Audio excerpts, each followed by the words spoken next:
graduated from Rowan University in the spring of 2022 with a sports communication and media degree.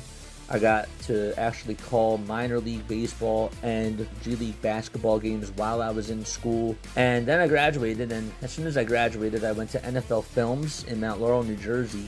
And as much as I loved that experience, I miss putting on the headsets. I decided, you know what, talk is cheap. I have a laptop that's in my house, and so 21 months later, here we are, still on YouTube, calling games and building an incredible, loving community on here with the people that I call my Philly freaks with a capital P and a capital H. We go live for every single Phillies, Sixers, and Eagles game, and we do it like old school radio play-by-play style. I'm Jason Joseph, and this is Play-by-Play with JJ. I showed a swung on barrel. And out to right field. Bye-bye baseball. That baby is long gone.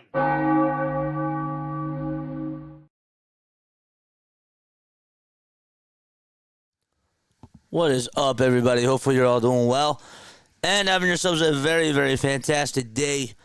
OBS decided to be a pain in the butt for us, but we are here, and we are live, and let's get going, baby. Sorry, we didn't even have the sound effects on. All right, let's go. Okay, so Ranger Suarez is going to be on the mound today for the Philadelphia Phillies. Let's get resituated here. Hit the thumbs up button, hit the subscribe button as well. I go live for every single Phillies, Sixers, and Eagles games. My name is Jason Joseph. Sorry if it sounds like I'm a little bit out of breath. I don't know why that is. Don't know why. Even though I've been trying to fix all these things. But that's all right. It comes with the whole streaming territory. So we are good. We did not wake up late. We're here. We're all good. Let's go to this guy, and let's go to sound effects. The vertical stream's working fine. Our audio's working fine. Please let us know. Texting 123. Testing. Give us a Y in the chat for good. All right. Give us a Y in the chat. Great intro sequence. Yes, sir. It's beautiful. It's got that done a year ago, man. Got it done a year ago, so that's awesome. Let us know if you can hear me. Again, testing 1, 2, 3. Give me a Y in the chat if y'all can hear me. Y's in the chat. Y's in the chat. All right, so let's go to our MLB scores. Game will get started at 105. Good. Manuel Rivera. Just looking at his name. Saw him right there. All right. Yeah. Anybody in chat? Anybody? Can anybody hear me? Can anybody hear me? Okay, why? All good here. Good. Great. How come this is like not showing up on whatchamacallit? That's a little bit weird. Why is this not showing up on here? Let me go back to chat settings. Okay. All right, good. I see you guys on the YouTube chat. I don't know why it's not showing up on whatchamacallit. So just bear with me for a second as we fix these technical difficulties. All right, let's go.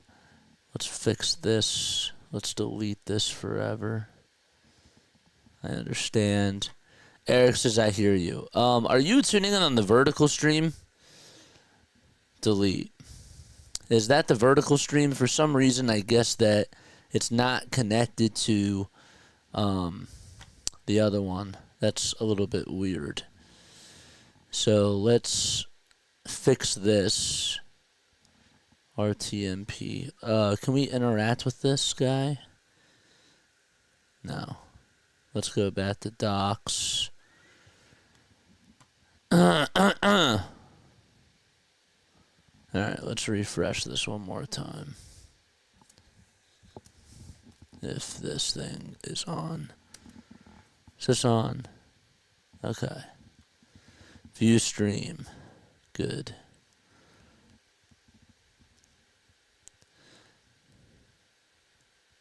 No, I'm in the normal stream.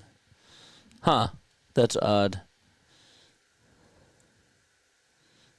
Okay. Let's apply this and see if this works. Press apply. Oh, we gotta delete it first. Oh, yeah. We love technology. We love OBS. Beautiful.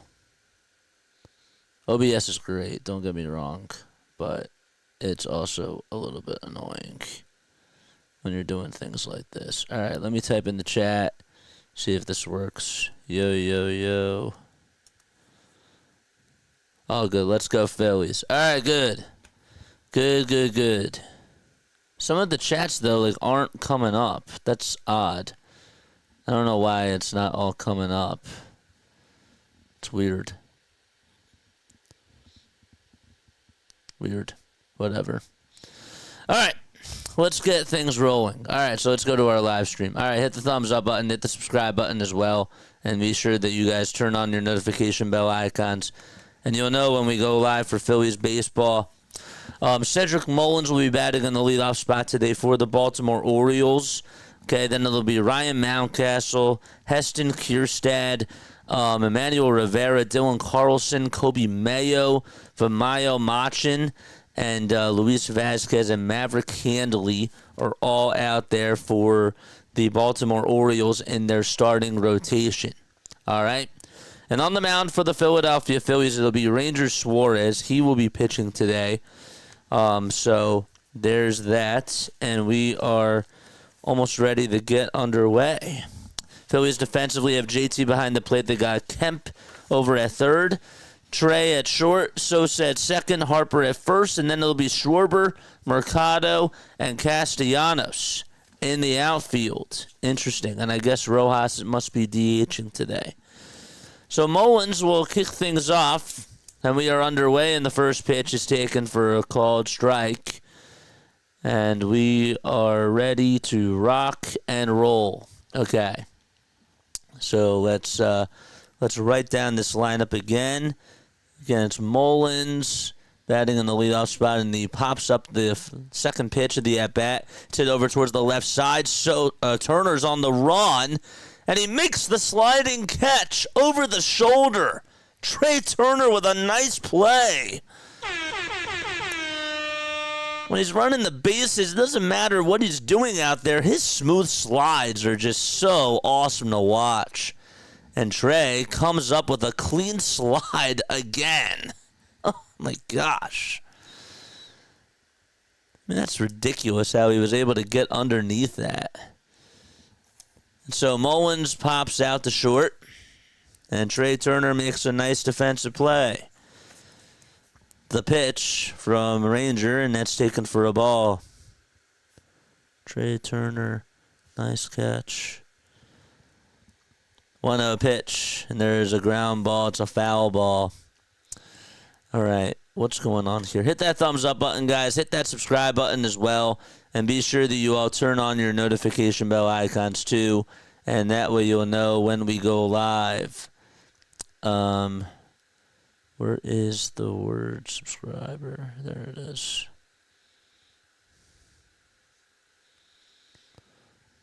Oh, let's refresh it. X out. 2 balls, 1 strike to Ryan Mountcastle, who's now in the batter's box. After this, I'm going to take a very quick step off.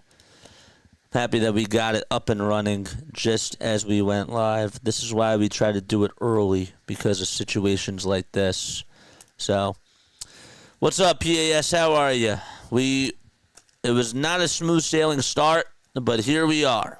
Okay, here we are. And now this little thing does not want to work. So, the 2-2 pitch on the way. Strike 3 called on the outside edge. K's in the chat. And there is the second out of the inning.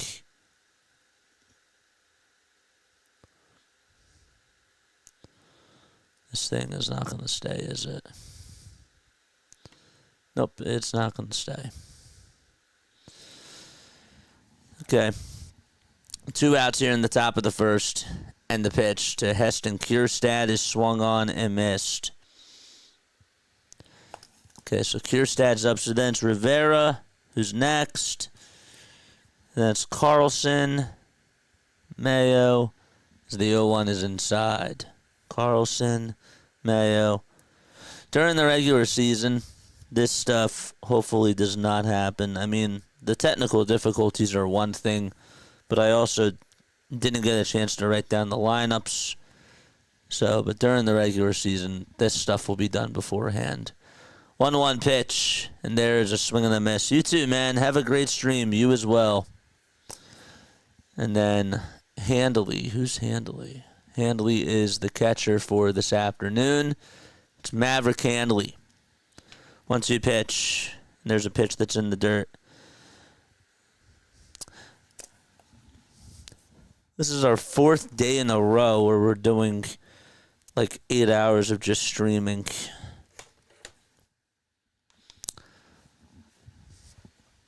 It's wild. 2-2 pitch. And there is a foul ball. And people are like, well, why don't you do the Flyers game? It's because I stream a lot already. I mean, to be fair, I decided to take on another thing last night, but that's because I want to get to the 5,000 marker. We do a lot of streaming, man. It's insane. 2 balls, 2 strikes, and the next pitch is taken inside and low for ball 3. And so the count is now 3-2. Hit that thumbs up button, man, and hit that subscribe button. Ranger kicks and delivers. The next pitch is chopped foul towards the first base side.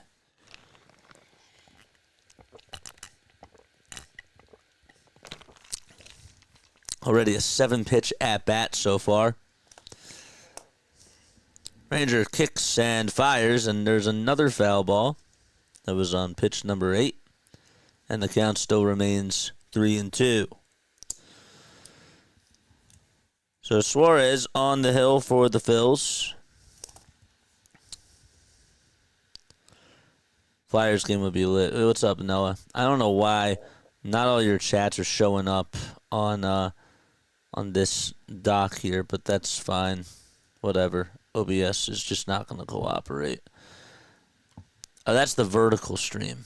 It's not connected to the vertical stream. That's weird. All right, be right back. Okay, I'm going to take a quick step off.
All right, here we go. All right, Thaddeus Ward is going to be pitching for the Baltimore Orioles. Pitched last season in the minors. He had 28 starts. And the pitch. And there's a pitch that's in there for a called strike. What's going on, everybody? Again, apologize about the technical difficulties. This is why we go on early. and this is why we do things the way that we do. So no long intro today, but that's all right. 1 ball, 1 strike to Kyle Schwarber, who's playing out in left field today, and takes the cutter that's inside for ball 2. Thaddeus Ward, a guy that is one of the top pitching prospects for this Baltimore Orioles team. 2-1 pitch, and he throws it on the outside edge. It's another cutter at 90. You're going to see a lot of cutters from this guy, and some pretty good off-speed pitches too, if he's able to locate them. 2-2 pitch, and there's a ground ball hit over sharply towards the right side, and the throw over to first is in time, and there is out number 1. So he decided to go with a sinker there. All right, defensively for the O's, they got Maverick Hundley catching behind the plate. Thaddeus Ward is on the mound. And then in the infield, they got Mayo at third, Vasquez at short, Vimayo Machin's over at second, and Mountcastle's over at first base.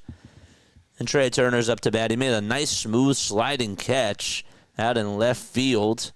He's playing over at shortstop, but he had to go out in left field to make the catch over the shoulder. That was a very good play. 0-1 pitch, and that's outside for a ball. Orioles defensively have Kierstad out in left, Mullins in center, and Carlson in right. 1-1 delivery. That's inside, way inside for ball 2.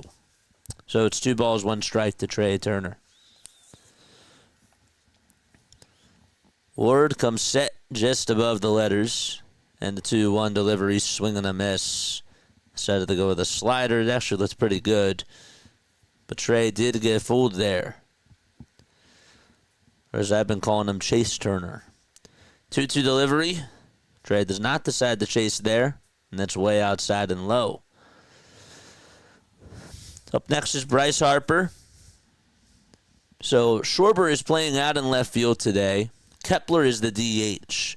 And the 3-2 pitch, ground ball back up the middle, played on the bounce though by the second baseman, and the throw over to first is in time. They shifted him up the middle there, so it was a nice play. And 2 ground outs, and Bryce Harper is coming up.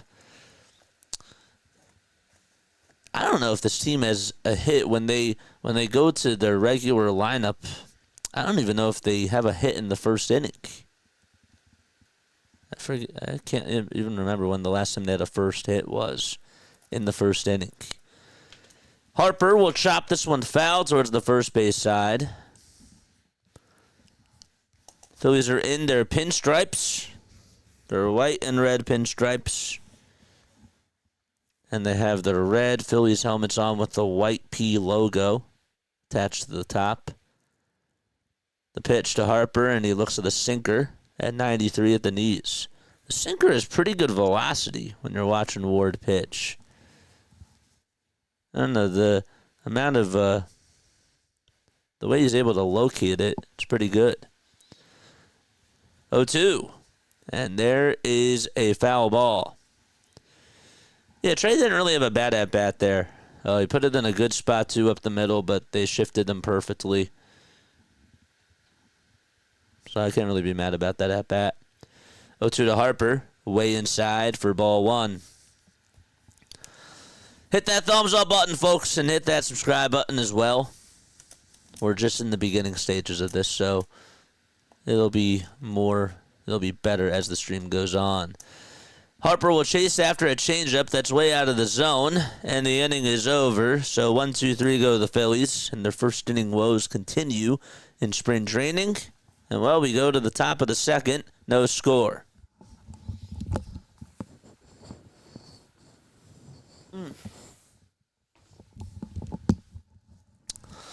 All right. Let me go to my monologue screen for a second. All right. So hi guys. Hello. I know I just took off my hat, but that's because it was bothering me with the headphones on. So I wanted to thank you all so much for tuning in last night. I decided to go live last night at the very, very last second, but that's really because I want to get to that 5,000 marker. I'm not kidding. I want to do whatever it takes to get there right before opening day. And we had a very nice audience last night. We continued to watch. We were watching some bad basketball for the 76ers to have them get a top-tier pick. It ended up not working out. I still can't believe that Toronto's buzzer beater was waved off because they cut, like, I'll never forget this. They were celebrating as if they walked it off, okay, and then NBA TV cut it, and they went to a different game, and then they came back to that game, and they said that it didn't count, and that it was just off the guy's fingertips. It was that close, and it really was so annoying. Oh, it was so annoying. But regardless, there's plenty of games to lose for these other teams, and when that happened to Toronto, that was really annoying. And I still can't believe, like, to get back or to get off track, I still can't believe that Brooklyn blew they were up by 11 points or 13 points, like, left to go. No, it was 11 points with like 3.5 minutes left, and they allowed an 11-0 run just to lose the game. Good tanking job by Brooklyn. That was absolutely awesome for them, but that sucked for the Sixers. But it is what it is. But bottom line, I wanted to thank you all so much for being on last night. That was really cool to be able to just go live at like the very last minute and to be able to just watch both of those games. It was pretty sick. We had a very good audience. So thank you all for tuning in. We got another Sixers game tonight too. Yay. But more time for us to increase our chances of getting to 5,000. All right, Rivera comes up, and the first pitch he sees, he rips it out over to right field, and it's going to go all the way towards the wall, down the right field line, and he'll get into second base easily with a stand-up double. That thing went all the way towards the corner. First pitch from Ranger was way outside, and the second pitch he had a sinker at 89, and it looked a little bit flat.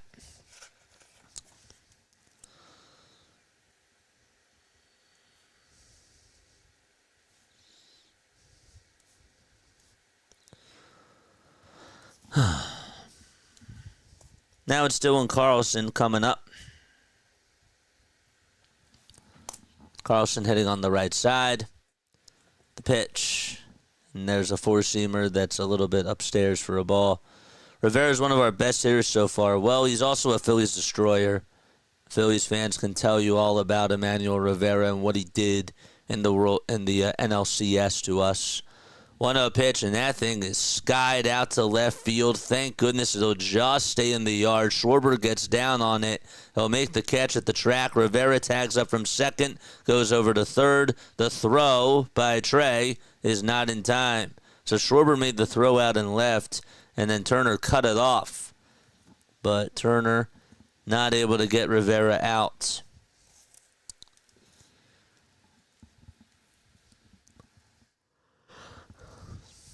I've always wondered why don't they score that as a sac fly? You know, you have sacrifice bunts. How come that's not scored upon as a sac fly either when a runner tags up and goes to second, from first to second, or second to third?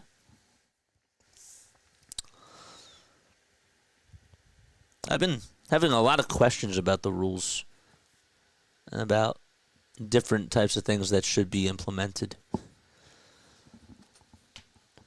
1-1 strike to Kobe Mayo. 22 pitches for Ranger Suarez. We're in the top of the second. There's a runner on over at third, and there's one out. 5 seconds left on the pitch clock. And the pitch. And there is a changeup at 79. That's low. And then the dirt for ball 2.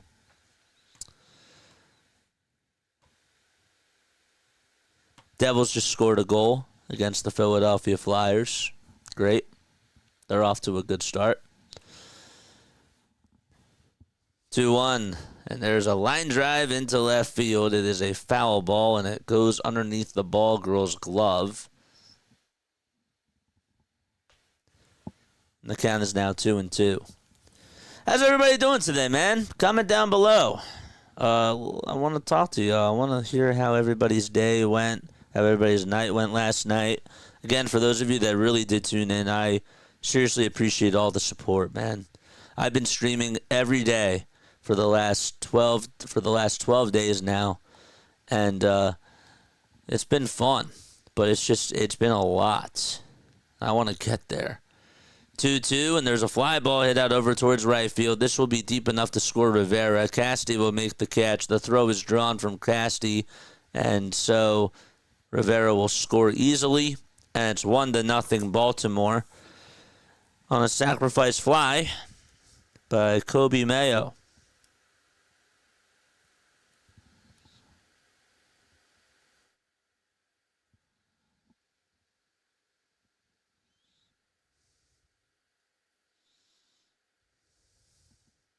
Double F7, F9. Here comes Machin, and the first pitch he sees, he chops it foul over towards the first base coach. Grayson Rodriguez, they have ruled him out for 7 to 10 days. He has inflammation in his throwing elbow, and he's going to be shut down. 0-1 pitch. And there is a strike called on the outside edge at 91. Good movement on the sinker by Ranger. One pitch that he threw to Manuel Rivera, it definitely was flat.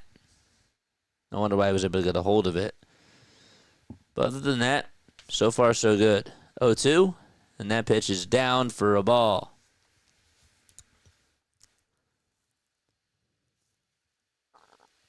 That is a sac fly, is it?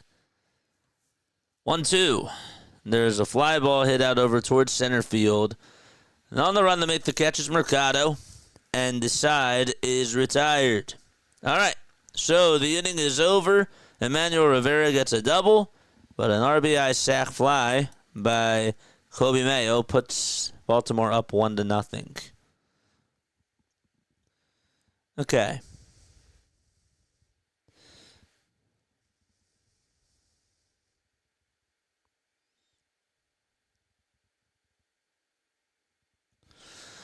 A sacrifice fly is a baseball play where a batter hits a fly ball that results in a run. So if you tag up from second base and you go to third, that's not a sac fly. That's how it's always been.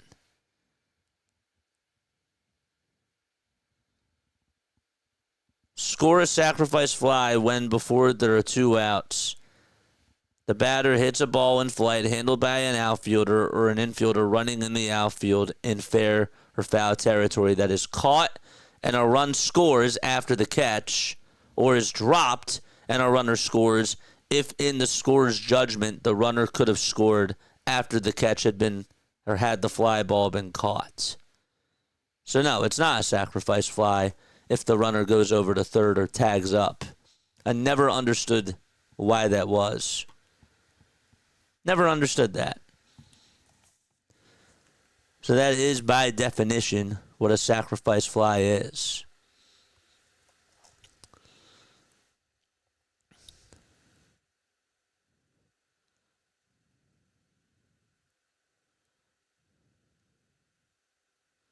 And advances to third.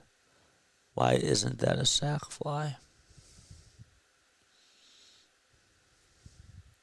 It's like when you ground out and the runner goes over to third base or like whatever it is, or from first to second. Like they don't call that, an RBI ground. Yeah, I don't know. It's called an RBI ground out when that's the case. A run has to score, yes. The run has to score. To score a sac fly, a runner must be on at third. Because somebody asked, is it a sac fly if the runner advances over to third? And that is not the case. Correct. That's right. The game is confusing.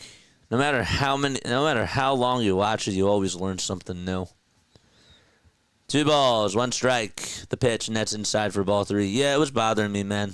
The hat was bothering me, so I had to take it off. I took it off. Getting a haircut this week, so that'll be nice. 3-1 pitch over to JT, and it's called a ball, but they say hold your horses. It's the catcher wants to challenge the pitch, and that is a strike. Just caught the bare inner third of the plate. I don't see my daughter much. She turns 18. I gave her a kitten. Oh, I've not seen her in 10 years. Oh my gosh. I've not seen her that happy in 10 years. Aw. Hold up. Aww. That's really sweet, though, seriously. So they called it a strike, so the count is full, and the payoff pitch, and that's inside for ball 4. And JT gets on with a leadoff walk to start off the bottom of the second.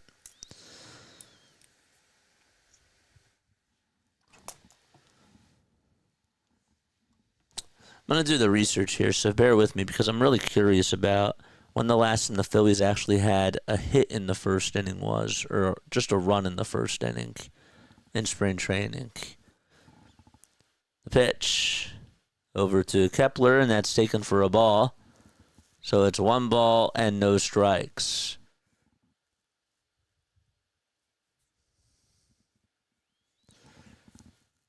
Ward comes set and fires. And that pitch is fouled away.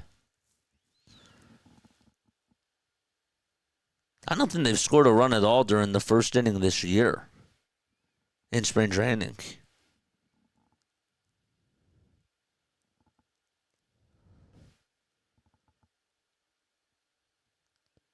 So I'm going back to game 4. 1-1. That is outside for ball 2. The Phillies have not scored a run in the first inning at all during spring training this year. They have not scored a run in the first inning. I mean, does that surprise anybody? I don't really know. But it's just something to note. 2-1, and there's a foul ball. They have not scored a run.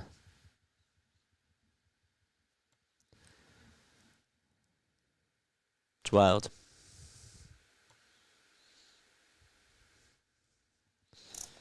Two balls, 2 strikes. We're in the bottom of the second. There's a runner on over at first.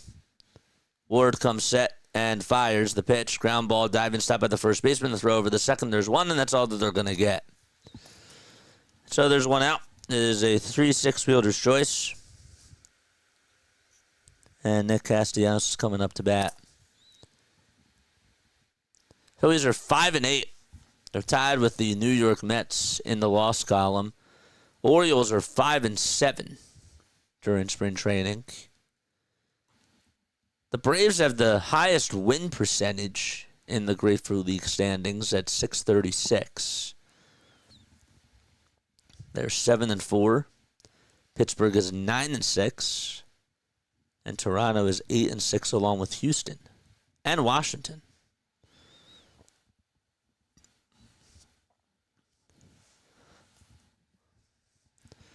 Castellanos will get a crack at it against Ward.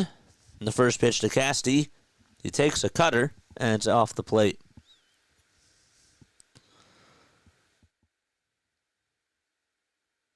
March 6th, Bohm singled in the first, so we do have a hit. We have not scored a run, though, in the first.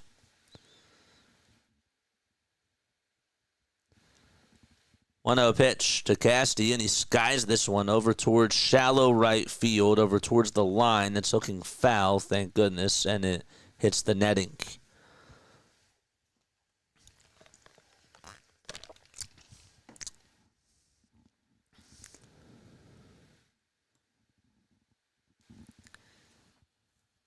In the Cactus League, and this is why it's always interesting to me, the Cubs are 10-3. They're in first place. The Rockies are 10-4 and are in second place. And then it's the Giants who are 8-3. They're in third. The pitch on the way. Ground ball hit over to third base. This could be 2. The throw to the second. There's 1. The throw to the first in time for an around the horn double play. And so Nick Castellanos ends the inning by getting on top of a pitch. And no runs. One man got on. And we go to the third. It's 1-0 Baltimore. Okay. Make sure y'all hit the thumbs up button and hit the subscribe button as well. I appreciate each and every one of you for tuning on in. Again, if you tuned in last night, I really appreciate that. We've been on now for 11 days, man. It's been 11 days in a row. And we ain't stopping until we get to that 5,000 marker, baby. Another long night last night. Plus, we all lost an hour of sleep. But we're good. Make sure you guys like and subscribe. So, I'm just like looking at this from a comical standpoint. If this were the playoffs, okay, the Cubs would be in first in the Cactus League, and the Rockies would be in second.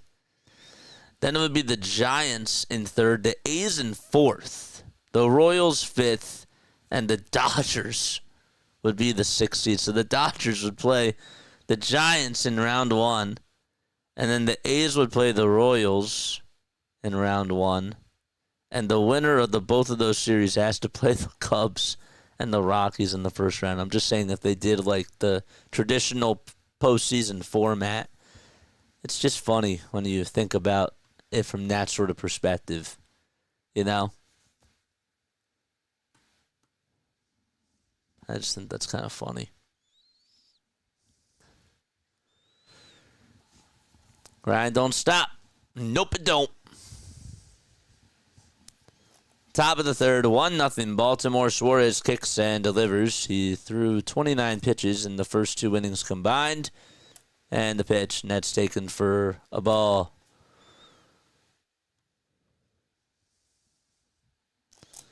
Luis Vazquez hitting under a buck. He's batting .083 in spring training. The pitch, there is a called strike. We got 37 people tuning on in. Make sure that you all hit the thumbs up button and subscribe to the channel as well. 1-1 pitch and a foul ball. 6 more. We need 106 more. We are 106 subscribers away, man, from getting to the 5,000 marker. It's pretty sick. 1-2 pitch from Ranger, and there's a high hopper hit over towards first base. Harper has it as he's off the bag and jogs over to the bag towards the left side and makes the out himself.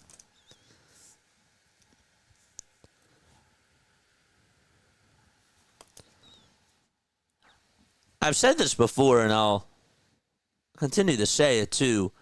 With the way that Ranger attacks the strike zone, I mean, throwback pitcher here, but it really does remind me of Cliff Lee, because Cliff was always so good at throwing strikes and not getting behind in counts. He just attacks and attacks, and we all knew that the pitch clock was never going to bother him because his delivery and his windup is just so quick. Speaking of quick, Hanley grounds over towards shortstop. Turner has it, gobbles it up, throws it over to first, and there's 2 away. It's just automatic. It's like he's a machine himself, just a pitching machine, or a strike machine, if you will. Cliff also is a lefty. 2 outs, top of the third. And the pitch from Ranger. There's a cutter at 81.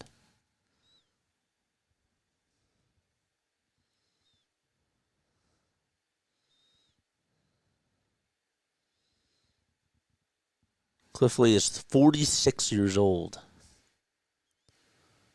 Went to the University of Arkansas, played in Major League Baseball from 2002 to 2014.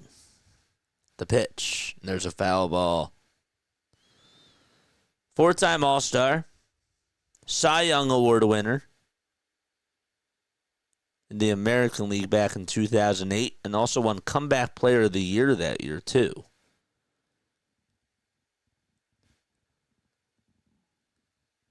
Oh, 2 pitch on the way. Strike 3 called at the knees. And Ranger Suarez gets a strikeout to end the inning. That's now 2 backward strikeouts today. And so Ranger Danger does his job. And we go to the bottom of the third. It's 1-0 Baltimore.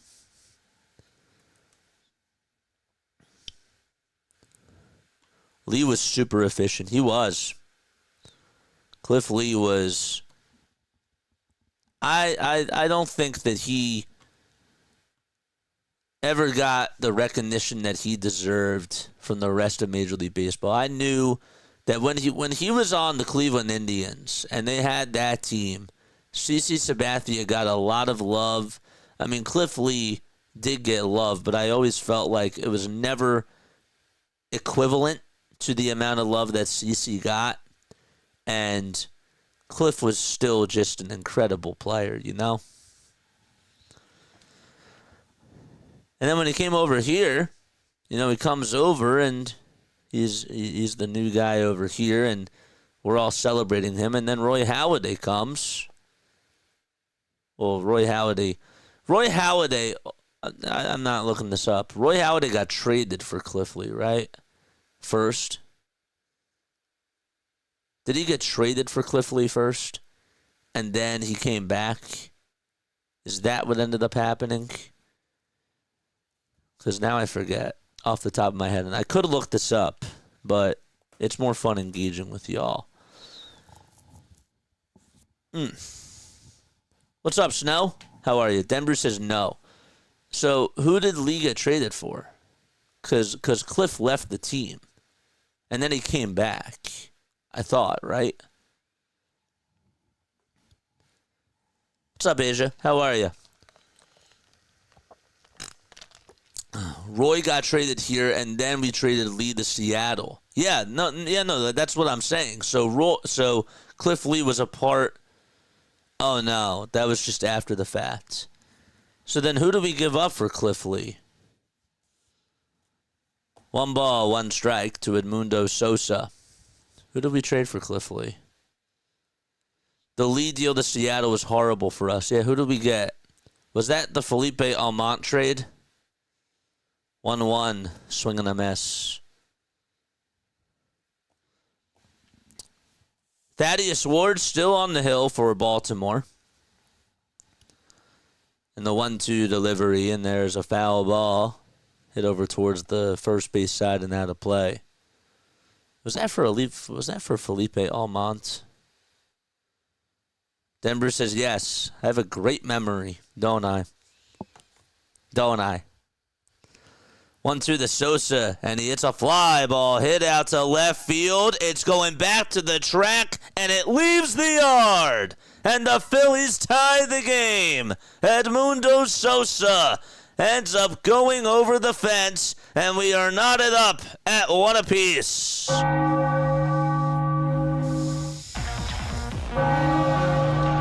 Ring the bell.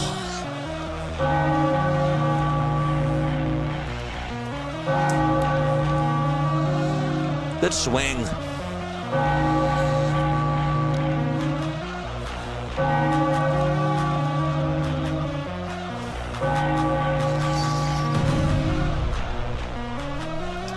The next pitch to Otto Kemp, and that is down for a ball.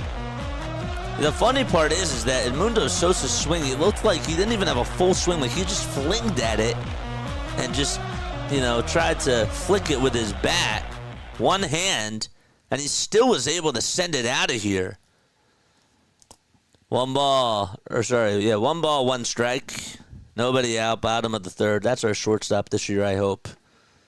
Well, Trey Turner's the shortstop, whether you like it or not. 1-1. Line drive hit out over towards left center field from Kemp, and that's on the drop in for a base hit. The left fielder cuts it from going over towards the gap, plays it on a bounce, throws it over to second, and Kemp pumps the brakes and goes back over to first. Okay. Phillies are tied 1-1. Again, it wasn't even a full swing from Edmundo Sosa, and yet just the power that he had to get that out of here, that was pretty impressive, honestly. Bottom of the third, And it's Mercado who's up to bat. And the pitch that he sees is a cutter. And it was not called a strike. It was called a ball. And Baltimore will challenge this. And it was high. It certainly was high. I didn't think it was high, but it was literally less than 1/10 of an inch high. Good eye by the umpire. We're safe from Moosey. Good. We got 33 people on here watching. I'm sure that we don't have 33 likes on here. Go back over to first, not in time.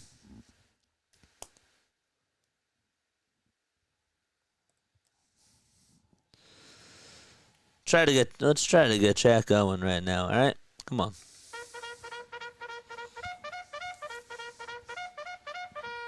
George!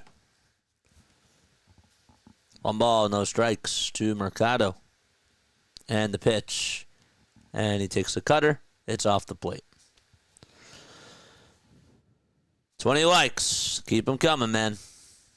Keep the likes coming. We need 6 more subs for us to get to 4,900. If you guys know people, come on, we got to get to 4,900 by the end of this.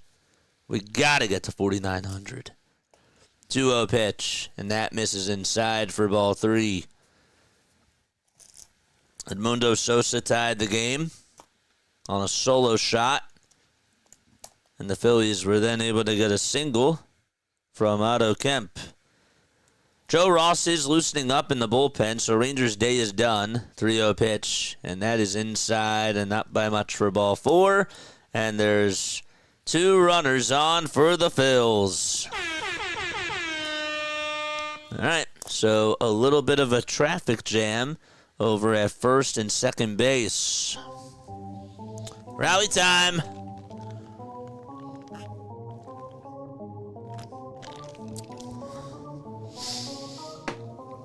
Let's go.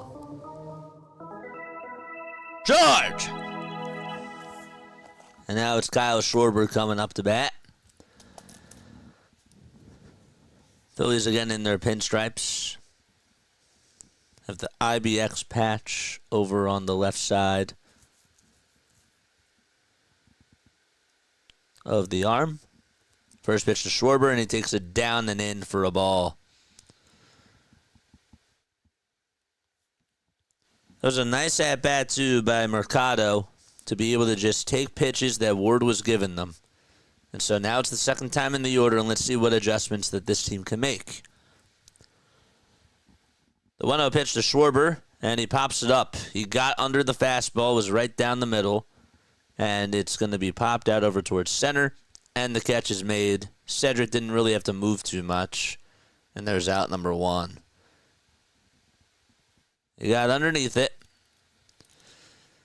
So there is 1 away. I don't mind him swinging at that pitch. It looked like it was his pitch. But he got under it. JJ, I'm watching basketball and I'm listening to you tonight. You're watching basketball. Oh, like right now? I thought when you said that you're watching basketball, I was thinking about the Sixers. Sorry. But who wants to watch that, right? The pitch. That is low and away for ball 1.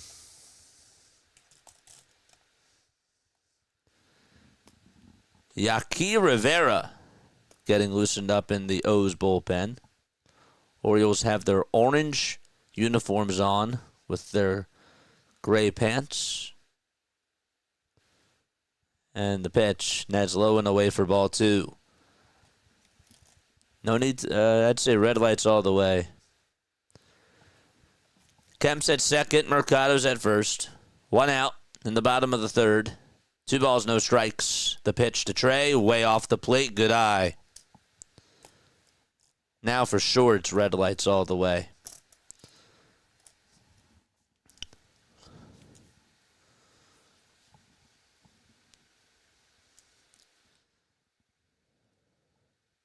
Three balls, no strikes to Trey Turner.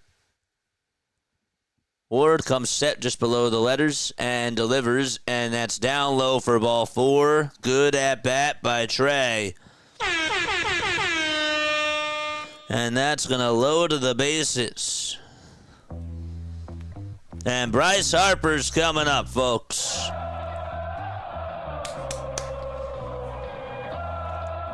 Harper, last time he had bases loaded, he grounded out to first. And that was to end the inning a couple of games ago.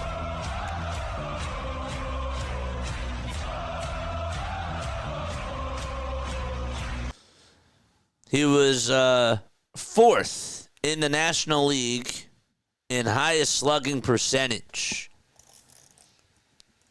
Let's see if Bryce Harper can come through in this situation. One out. Bases loaded. Ward comes set the letters in the first pitch, and that's way inside and low. And he is looking very shaky now. First 2 innings, he was doing fine. And now in this third inning, it's been nothing but trouble. 1 ball, no strikes. Bases juice. The pitch to Bryce Harper. Line drive over the second baseman's head into right field for a hit. 1 run's going to score. Mercado's going to score. And so it'll be 3-1. So the Phillies get a 2-run single from Bryce Harper. Kemp and Mercado both score. Trey goes over to third, and Harper comes through with a 2-run single. That was a rocket. Just hit over that second baseman's head. He was playing him to pull towards the right side, and there was no chance that he was going to be even able to catch that or just knock it down. What a good swing by Bryce. Took advantage and got his pitch and was aggressive. And now it's JT up to bat with runners at the corners. First pitch, and that's just off the plate. It's a slider that misses its target, and it's ball 1.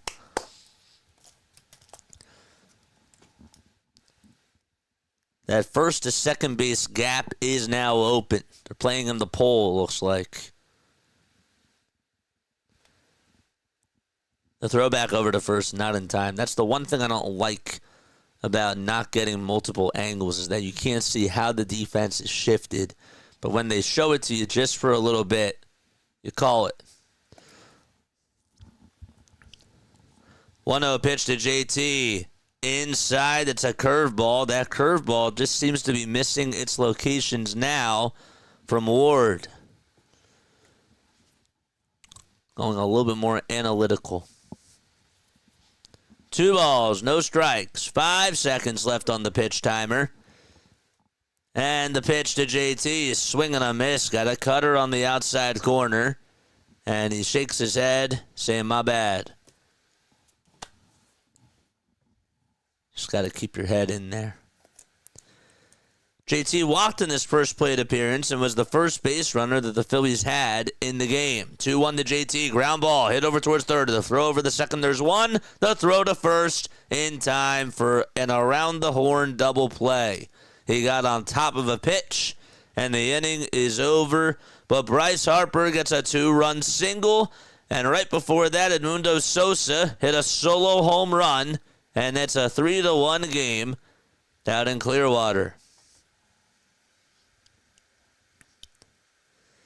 Is this the A-team today? No Brandon Marsh, no Bryson Stott, no Alec Bohm, but Schwarber, Trey, Bryce, JT, Kepler, Casty, they're all playing.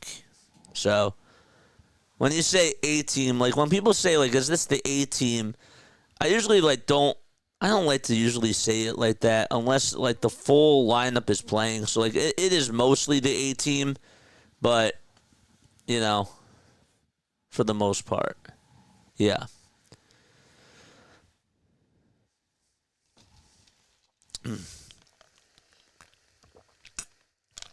All right, 3-1, we're going to the top of the 4th. Let's open up our notifications. Hit that thumbs up button. Hit that subscribe button as well. Kyle Schwarber is playing the field too, and Max Kepler is DHing. I don't know why that is. And that's why we're actually going to turn on X right now as we speak to see if they give us any updates as to why that was the case today.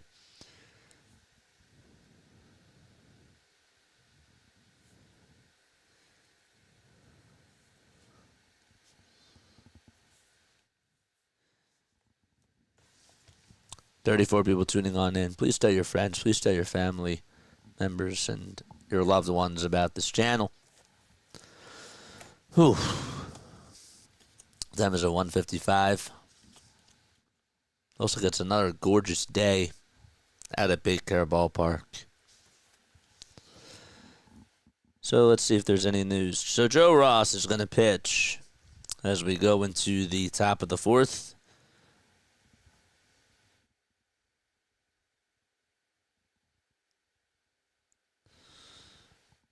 I still can't believe that didn't count. Jamal Sheet appeared to have hit a game winner for the Raptors, but it was waved off for just being a split-second late. Tough break for the Sixers from a lottery odds standpoint. Raptors are well aware of the situation and rested their starters the full final 6 minutes, and yet they almost walked it off. The pitch to Mountcastle, and that thing is lifted out over towards right center field. Mercado's on the run. He will make the catch in the alleyway, and there is out number one. Still can't get over that. I was so annoyed. I was so crushed in that moment last night. It sucked.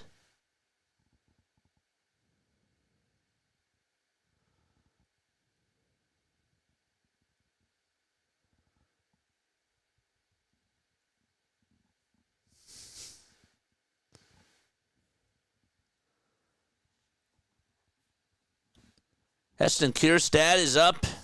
Takes the first pitch for a ball. 1 ball, no strikes. Joe Ross kicks and fires.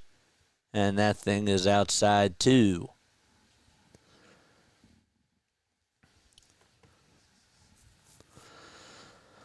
Ooh. 2 balls, no strikes. Pitch, and that thing is scorched out to right field. Forget about it. It actually hits off the top of the wall. And so there's a stand-up double by Heston Kierstad with the way that it just looked off the top of the bat. I mean, he just thought that he crushed it, and if the fence was just a little bit lower, I mean, my gosh, that thing would have been gone. But definitely a mistake. Nonetheless, thrown by Joe Ross.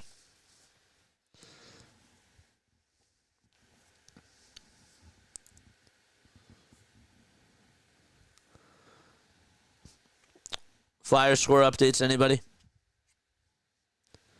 The pitch. Nothing is fouled back.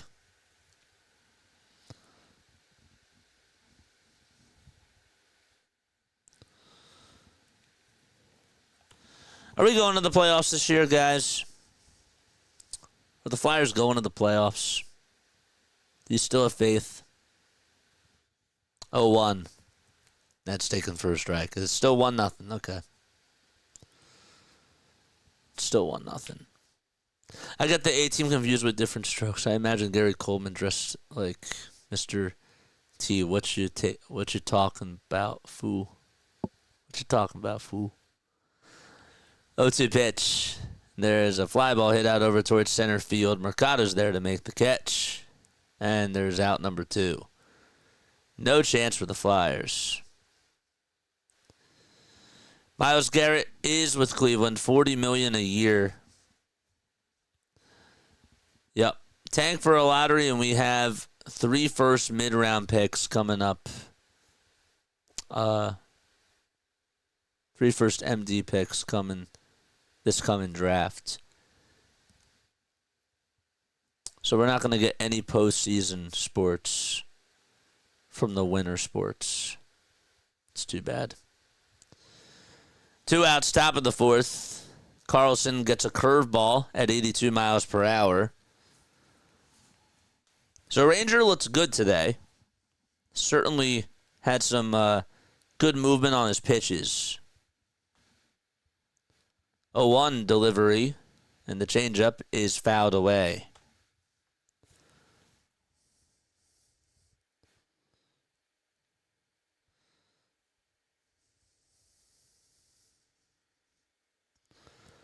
The ball is 2 strikes.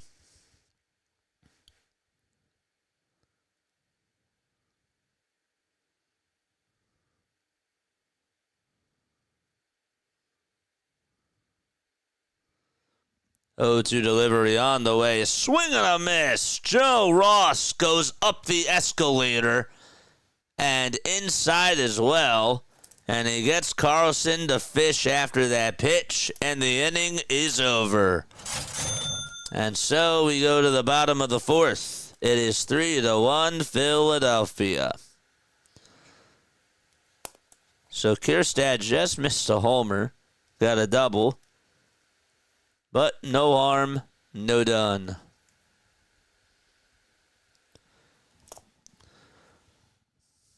Did you know on August 8th of 2021, according to the Phillies Tailgate, they just posted this like 16 hours ago.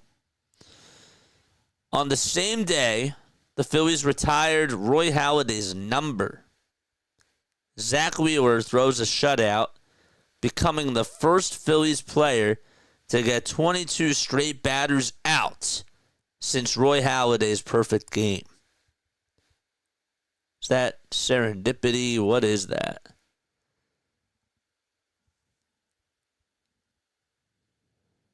That's pretty wild. I did not know that. I actually did not know that. That's really, really cool.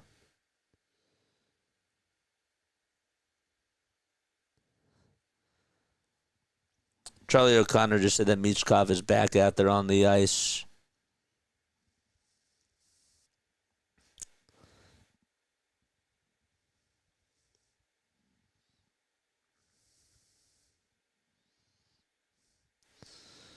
Michkov took his normal shift to open the second period.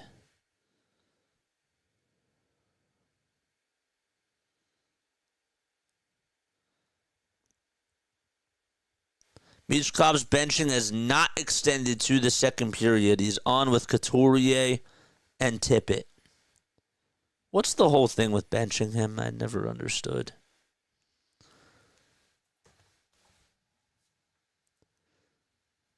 Three to 1 Phils. And up to bat is Max Kepler. Kepler's DHing today.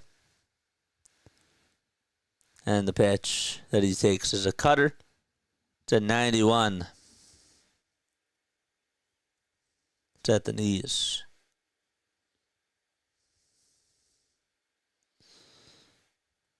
No balls, one strike. And the pitch to Kepler. And there's a foul ball. Charlie O'Connor says, still don't like the benching of Michkov for the rest of the first period, but at least it didn't last the rest of the game. The mistake was real. Hopefully he and Torts addressed it at intermission. I just never understood the whole benching of Matvei Michkov. Let the kid play. 0-2, and there's a foul ball. Now, granted, I didn't see what happened. But just so many times, I feel like it's happened over and over again.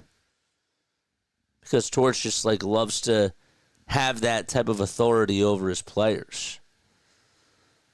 0-2, and that's high for a ball.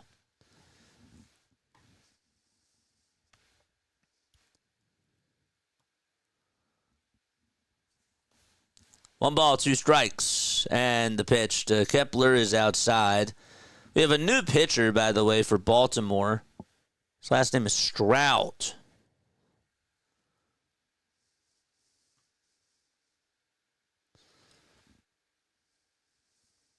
Bottom of the fourth, 3-1 Phils, and the 2-2.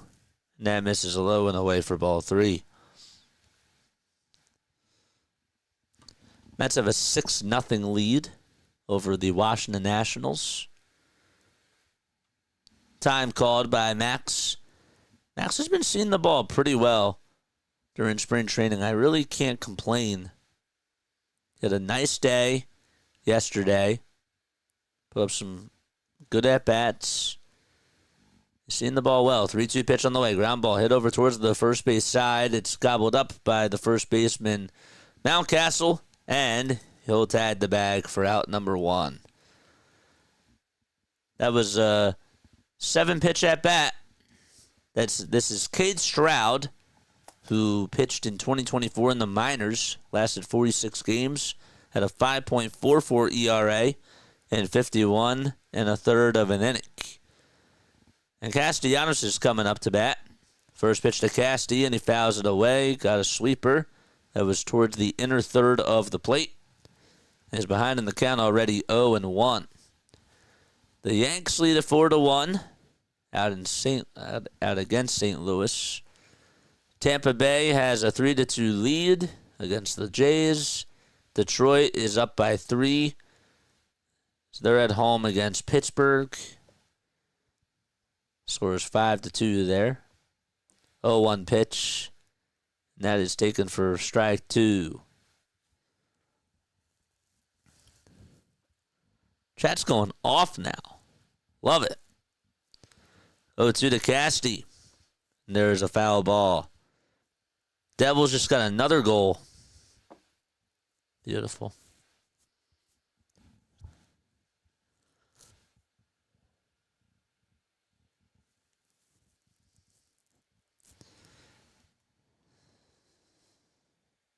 Eric Holla just got a goal. 0-2 and a curveball that's in the dirt for ball 1.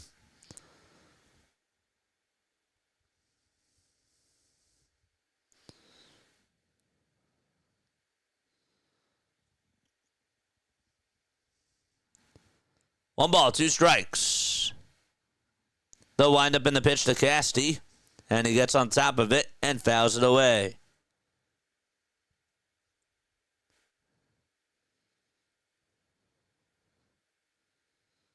Wheeler, Nola, Sanchez, Ranger, and Luzardo. I like the sound of that rotation.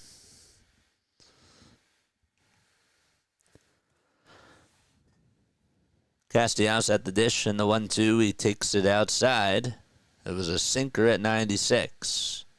And Stroud wanted to play around. Another long at bat. This is what you want. The 2-2 pitch. Another foul ball.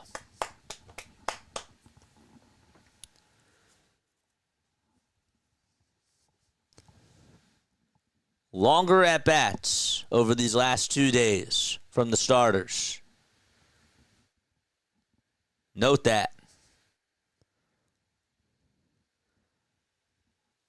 The 2-2 to Casty, and there's another foul ball. Work that pitch count. This has to be the strategy during the regular season. Work up those pitch counts, grind out at-bats, and just let the offense find a way to take over. 2 balls, 2 strikes to Castellanos, and there's another foul ball and a changeup at 96. And Casty is battling. 8 pitches in this at-bat alone. And the count is still 2-2. Actually, 9 pitches. This is the 10th pitch of the at-bat. Stroud comes set just above the belt, fires, and throws it away for ball 3. You can even see JT clapping along over in the dugout. 3 balls, 2 strikes, 1 out, bottom of the 4th. 1 second left on the pitch clock, and the 3-2 on the way, swing and a miss. And even though he worked up that at-bat, he got fooled on a curveball. It wasn't heading low or anything. It was just at the knees. And good movement on that pitch, too.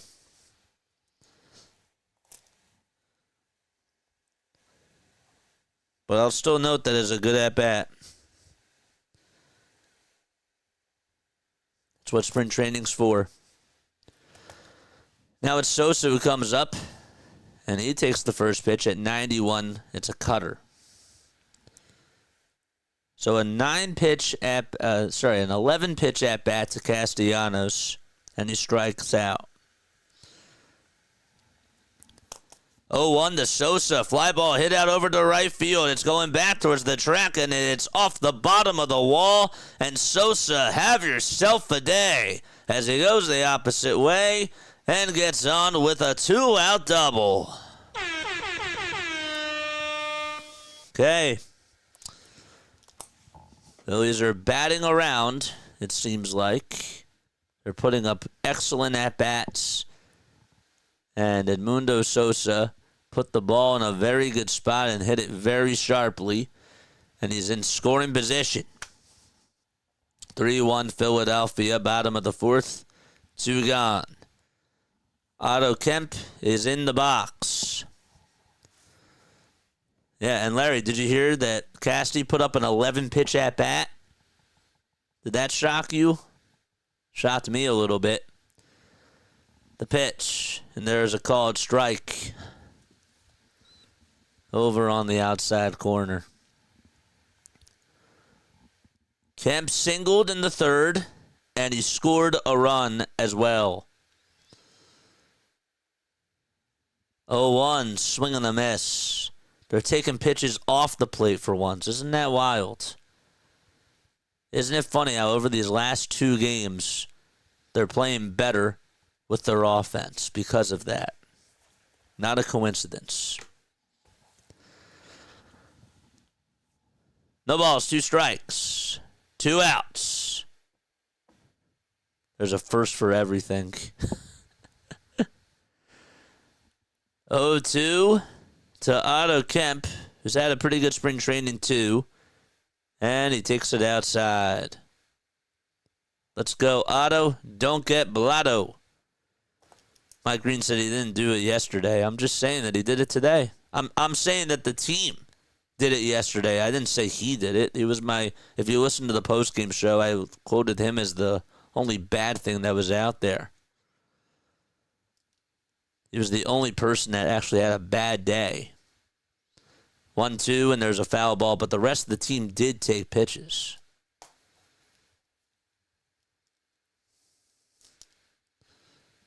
Sosa's in scoring position. Kemp's 1 for 1. 1-2 pitch, and he lays off on the curveball. Stroud in this inning has 25 pitches.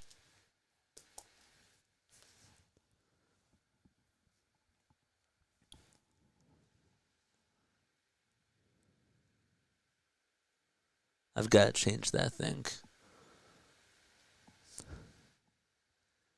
2 balls, 2 strikes. Stroud comes set just below the letters, but before he starts his windup, he glances back at second base to keep Sosa in check.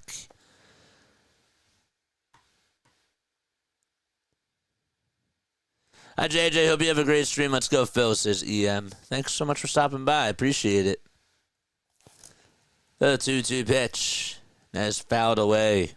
Even Trey has been taking pitches, though. To be fair, they're pitching him way off the plate.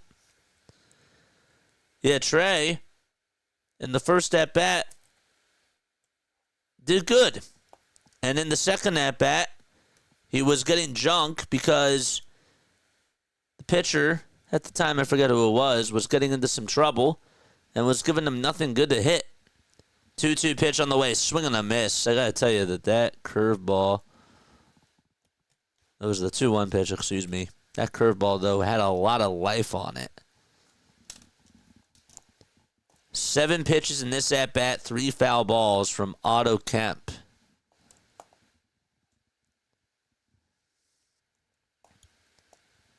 So he did get a piece of it.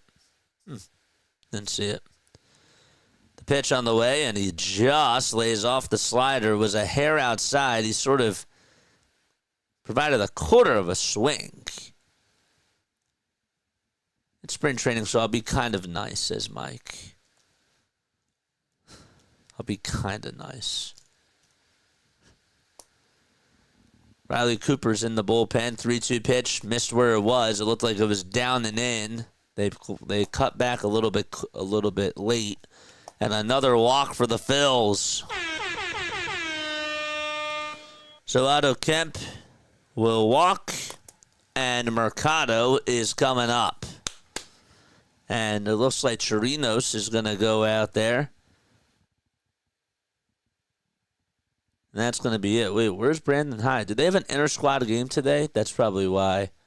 I bet you that they have an inter-squad game. So we have a pitching change, and the Orioles will be back in just a little bit. Okay.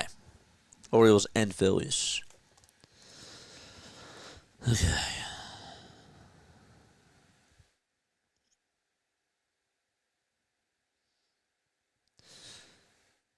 Francisco Alvarez is out 6 to 8 weeks. We just got a word before he becomes a free agent this week. This is from Adam Schefter. Defensive tackle Jarron Reed is re-signing a 3-year deal worth up to $25 million with the Seattle Seahawks. I mean, there wasn't really a need to get him, but that is per sources.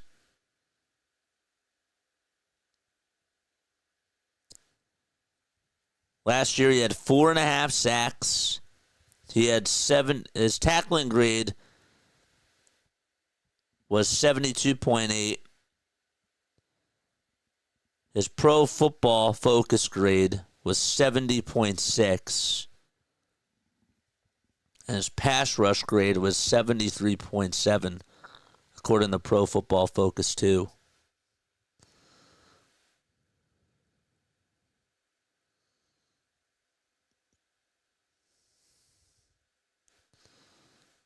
Wow.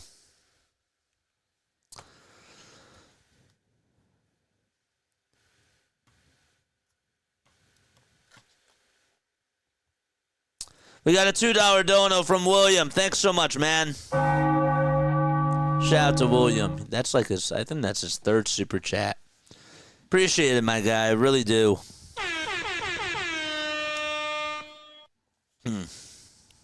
So we're in the bottom of the 4th. Again, we got breaking news that Jarron Reed is re-signing to a 3-year deal worth up to $25 million with the Seahawks. Riley Cooper's going to pitch, not the former football player. 1-0 pitch, and there's a foul ball.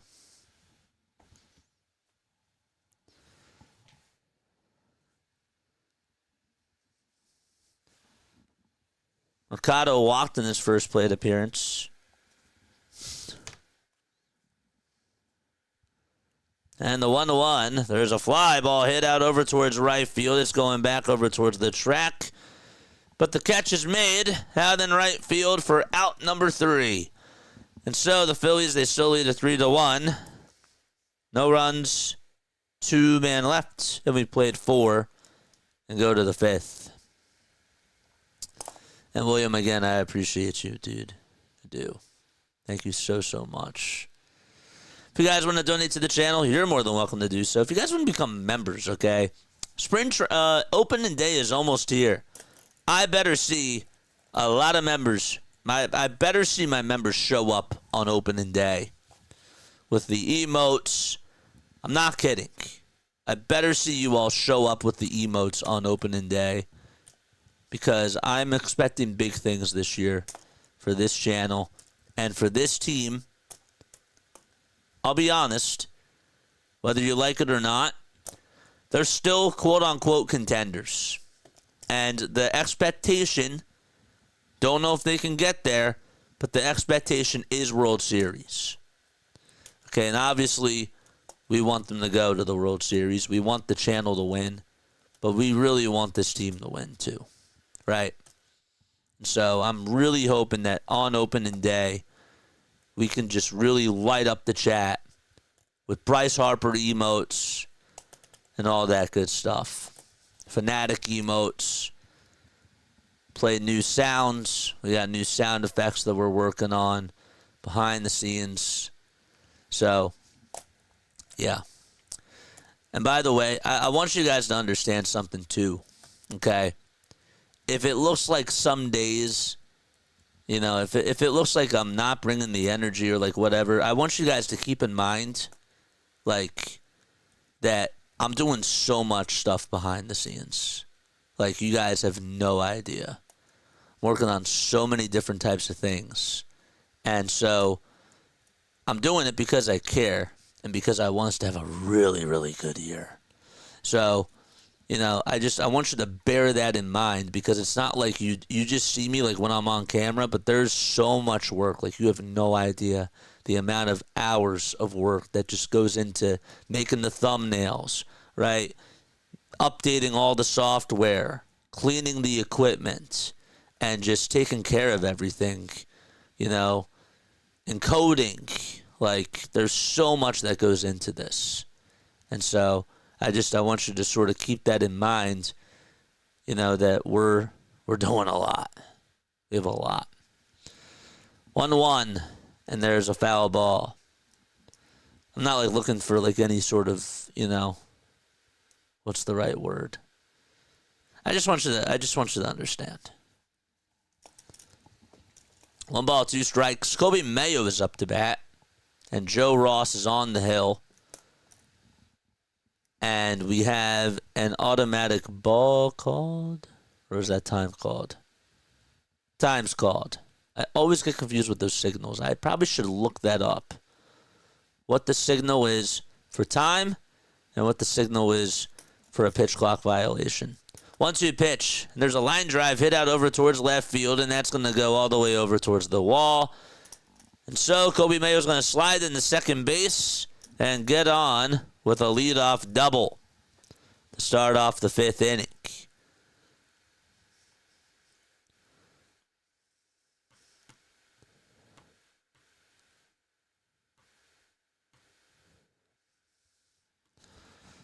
But Mayo Machin is due up too. But yeah, just bear that in mind. Ugh. We're in the top of the 5th. There's a runner on over at second. Joe Ross still pitching. In the pitch, there's a ground ball rolled over towards first base. Harper has it, throws it back over to Ross, who has to cover the bag. He gets there. The runner advances over to third. And it is an advanced ground out.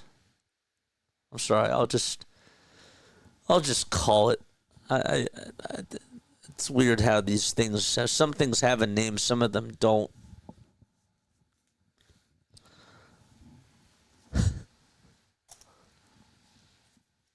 One out here in the top of the 5th. 3-1, and this pitch is served out over towards right center field by Vasquez. That's going to go all the way over towards the right center field wall. Mayo will jog on home, and it's a 1-run game. And so Joe Ross, that's his 3rd extra base hit that he has allowed in this afternoon's game. His stuff has not been too sharp at all.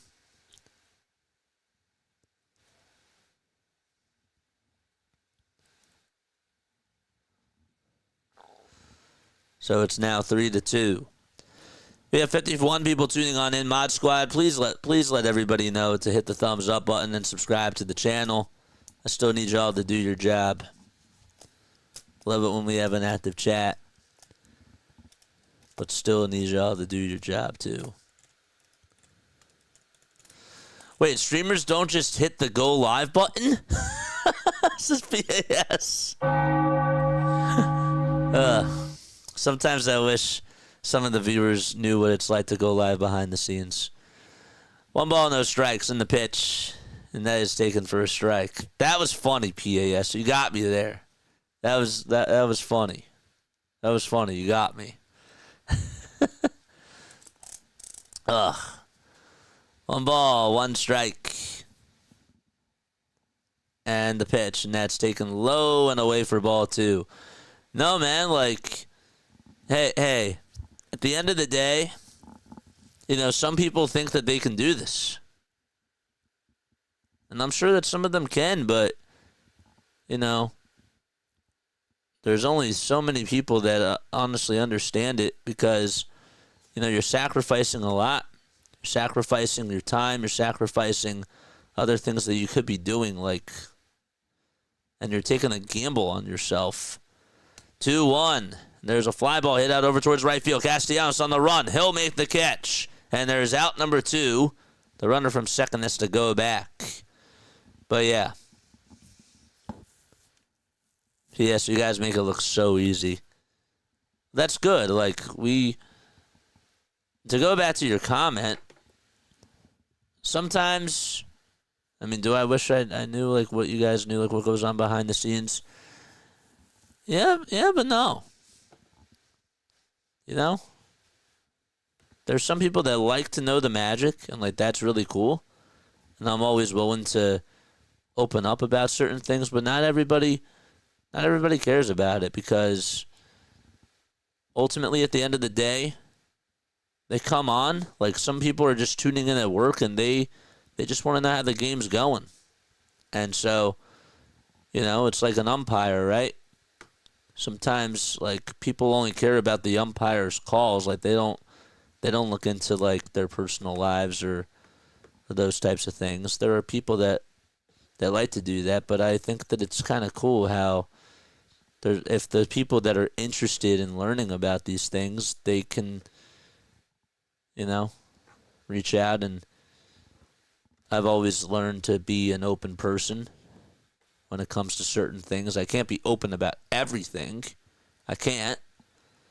There's certain things that I can't talk about, but, you know, there's a lot of other things that I like to do to help other people.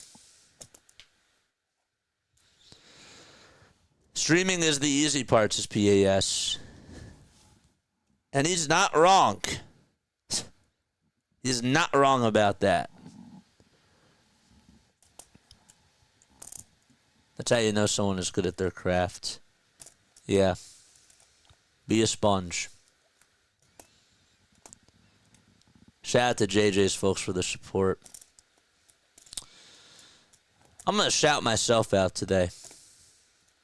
I think it's really important to have people remember to give themselves credit where credit is due. Because, you know, not like trying to brag or anything, but I feel like I've built this thing from the ground up. You know, I did this. You guys have made it really, really awesome. Don't get me wrong. But building this thing, what are we at? Like 960 some videos? We've done like 600 streams. It's pretty good. It's pretty good. Let's keep going. All right, hit the thumbs up button. Hit that subscribe button as well. But no, shout out to you guys too, for sure. Because without you, there is no us. One ball, no strikes, and the next pitch, and that's taken for a strike. Some people get like a misconception out there that's like, well, it's bad to like take your own credit. And I disagree with that. The pitch, swing and a miss, and the runner is going to go on over to third. That's Vasquez. So Quas is pitching. We're in the top of the fifth. It's 3-2 Philadelphia. Am I going to do a 100th video celebration? No, I'm more focused on the 5,000 subscriber one. That's the big one for me. I don't know why, I feel like that's the big one.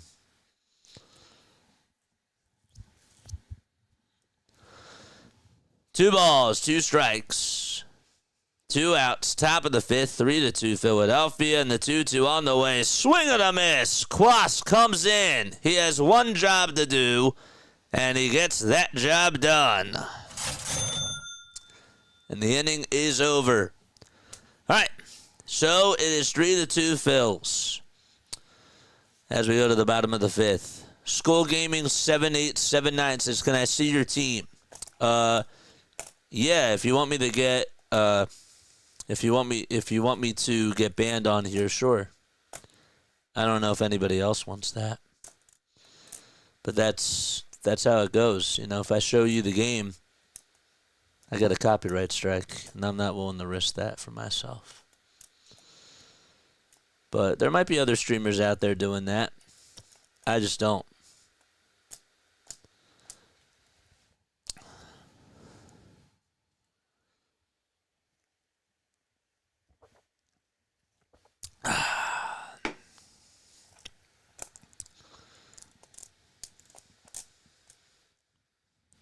Hit that thumbs up button, though. And hit that subscribe button as well.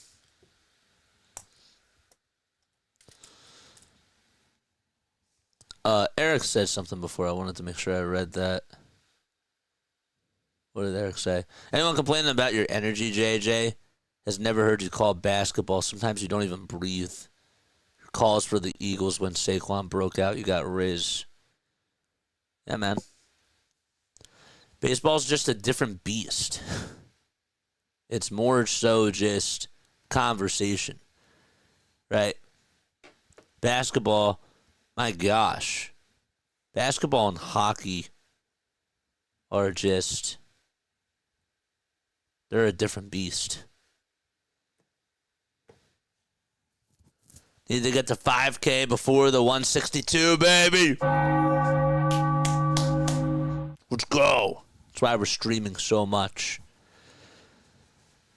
And then can't wait for the sprint at the end. Because I know it's going to take that. 3-2 Phils as we're in the bottom of the fifth.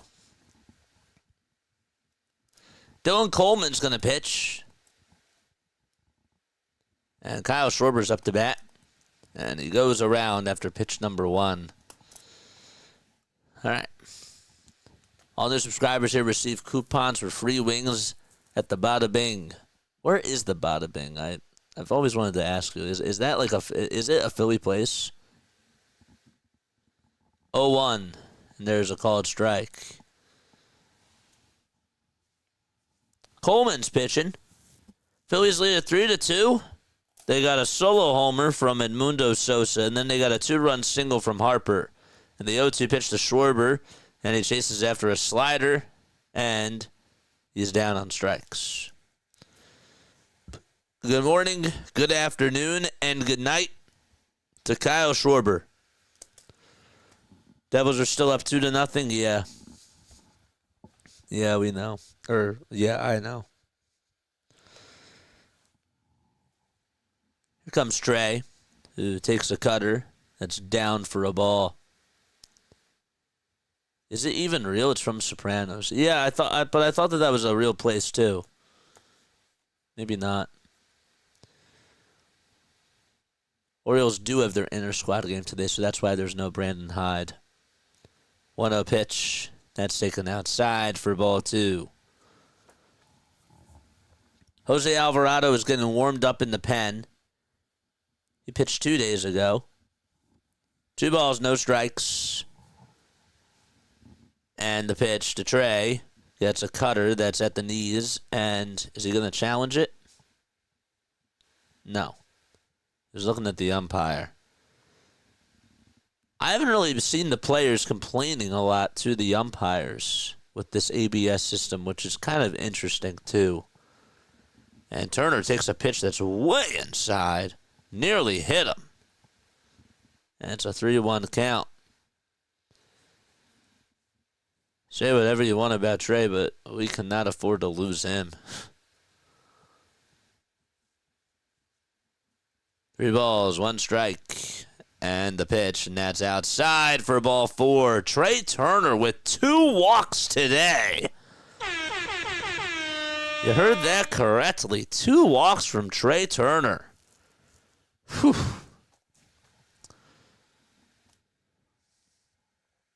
Good. Make it closer. 'Cause now it looks like he's locked in.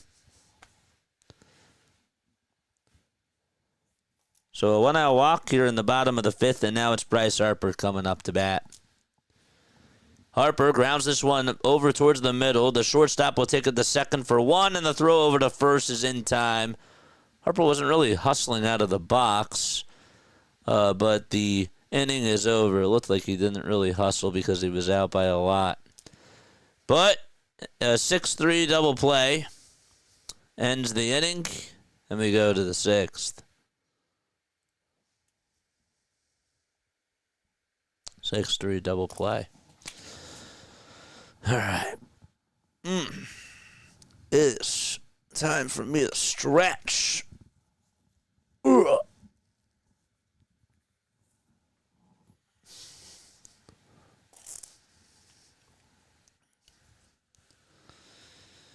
How about this? Ready for this breaking news?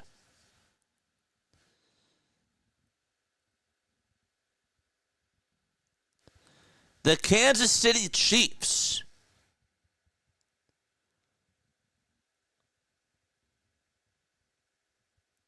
agree on a 3-year, $45 million deal with $30 million guaranteed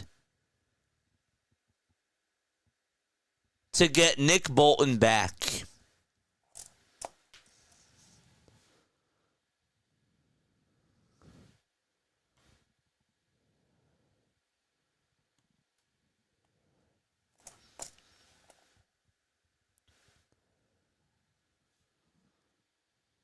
Hope we get more than 90 again this year, dude. I hope so, too. 3-year, $45 million deal with Nick Bolton.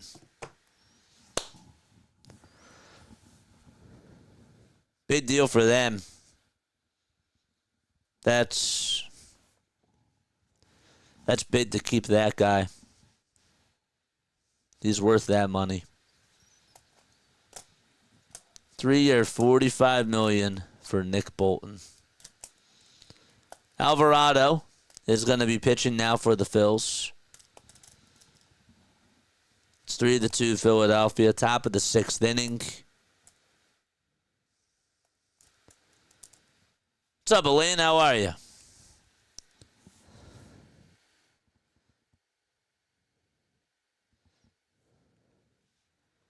Alvarado will pitch. Led the team last year in saves with 13.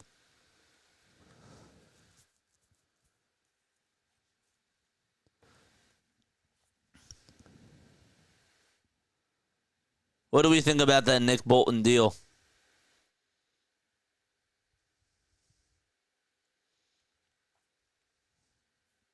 What do we think about that Nick Bolton deal?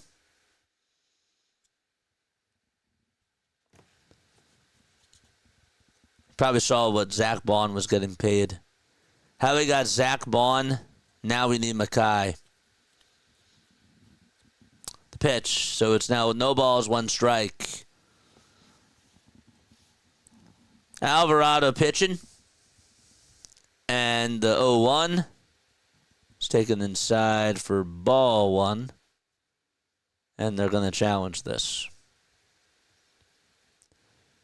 That's inside. Some of these calls have not really gone the Phillies' way. 1 ball, 1 strike. It's now 2 balls, 1 strike, actually. We missed a pitch.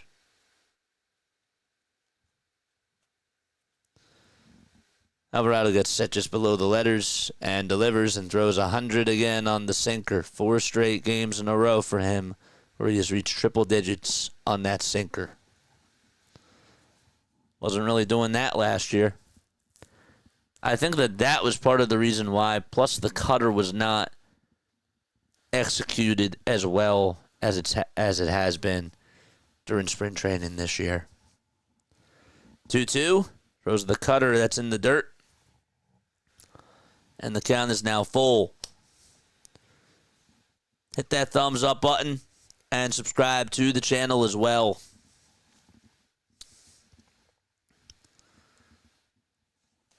The payoff pitch. And there's a bouncing ball hit over towards shortstop. Played on 2 bounces by Trey. And he tosses it over to first. And Mountcastle is retired on 5 pitches. JJ, how's my special cupcake doing today? Dude, we're doing good. We're doing good. Always happy to be here. Elaine says, I'm doing good. How are you doing? I'm doing good. Loving the weather. Sign Mackay back in now, Howie. The commies have interest in. Rodgers need to sign him as well. You're saying Josh Sweat? 2 balls, 2 strikes. Or no balls, 2 strikes. We just got another sub. Thank you so much. 5 more, baby. If we get to 4,900, we'll celebrate today. 0-2 pitch, and there's a swing and a miss. We're going to get to 4,900. We would even get to 4,900, I think, during the Sixers stream. But we're going to get to 4,900 during this baseball stream, and we're going to go all out. Come on, man. 2 outs. Top of the 6th. Mod Squad doing their thing. Love it. Love it, absolutely love it. The pitch, and there's a broken bat fly ball hit out over towards right field. It looks like it's going foul, and it will. That was on an 100-mile-per-hour sinker. And it went all the way towards the third base coach. Broken Bell Network, what's going on, sir? I'm doing my part, he says. Yes, sir. Get active, chat. We love it. We absolutely love it. Emmanuel Rivera is in the box.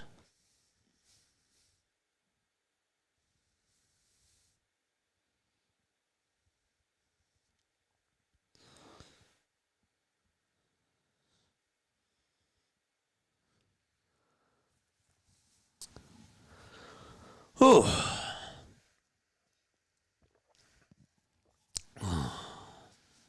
All right, 2 outs, top of the 6th. It's 3-2 Philadelphia.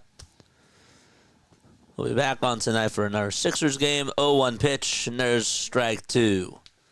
Tomorrow we got Phillies, and then we got Sixers again at 7:30.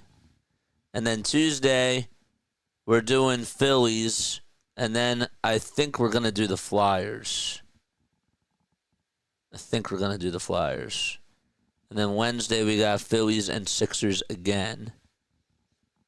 Wednesday we just got Sixers. Phillies are off that day. And then Thursday is Phillies. Good, I get the afternoon off Wednesday. 1-2 pitch on the way from Alvarado. Swing and a miss. He struck him out. Alvarado with a filthy cutter. And he gets a big punch out. Let's see those K's and chairs. Nice. And we head to the bottom of the 6th. It is 3-2 Phils. Excuse me. Rangers fastball today topped to 92.5 miles per hour, which is a good sign too, because the velocity dipped.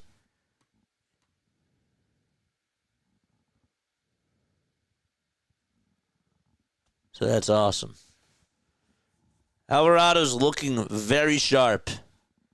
I think that what they got to start doing now, and maybe it doesn't really matter as much, but what I would do, and they probably won't listen to me, is I'm starting to figure out that closer role. So whenever there's the meat and potatoes up in the order, or whatever it is, and there's that type of a situation, that's where I want Jose Alvarado to come on in the next time. You know what I'm saying? I feel like that's what they're going to have to start doing. Whenever they actually decide to start bunting, which is not until, I think he said, the 16th, they should be starting to do that too.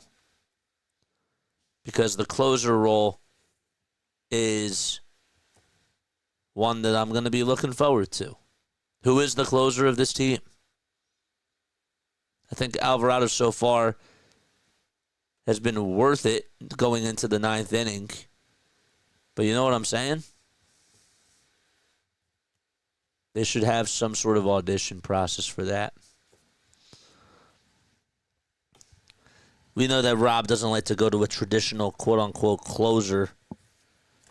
But so far, it looks like Alvarado is going to be the guy. Rodolfo Martinez is going to pitch. He's going to be a high-leverage guy for sure, says Larry. Absolutely. Real Muto takes the first pitch inside. I just hope that Romano can be that number one guy for righties. And Alvarado can be the number one for lefties. 1-0. That's high for ball 2. Or Matt Strom, but it's not been a good spring training for Matt Strom. He's looked like his postseason self, which is not good enough. 2 balls, no strikes to JT Realmuto. George! The pitch, and that is way up high and inside again, and the count is now 3-0. We're in the bottom of the 6th. The Phillies lead it 3-2. First time watching here, and I'm enjoying it, says Jeff. Appreciate you. Let's go. 3-0 pitch, and that's down for ball 4. A 4-pitch at bat for JT, and he walks over to first. That bell was for Jeff, and that bell was for JT. Yeah, Larry, me too. I'm hoping that Strom comes around. I hope that Joe Ross, he's been inconsistent so far. Am I worried about him? Not really, but not a good day today from him. And that was against starters, so we'll see. Should he? I don't think he would have gone 2 innings in that type of spot if it was the regular season, but still not good. Adoran, what's going on? The pitch, and that is taken for a ball. I like Ruiz as well. Jose Ruiz was a sort of a hidden gem, you know? Kepler's up to bat. We have a runner on over at first. That's JT. The 1-0 pitch, and that misses outside for ball 2. So this guy clearly just cannot find the zone. Martinez has come on in, and he is just all over the map.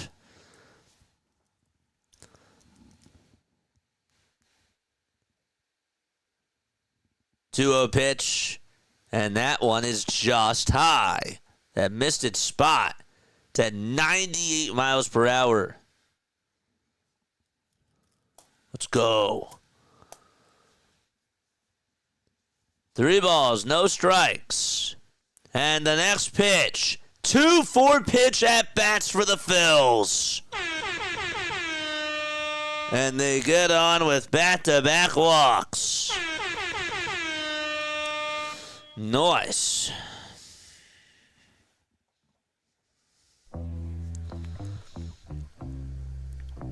Keep this guy in.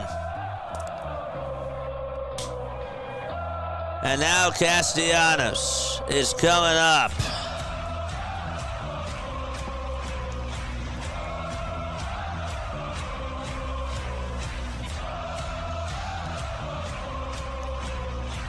I think if you're Castellanos here, I think you probably should take the first pitch.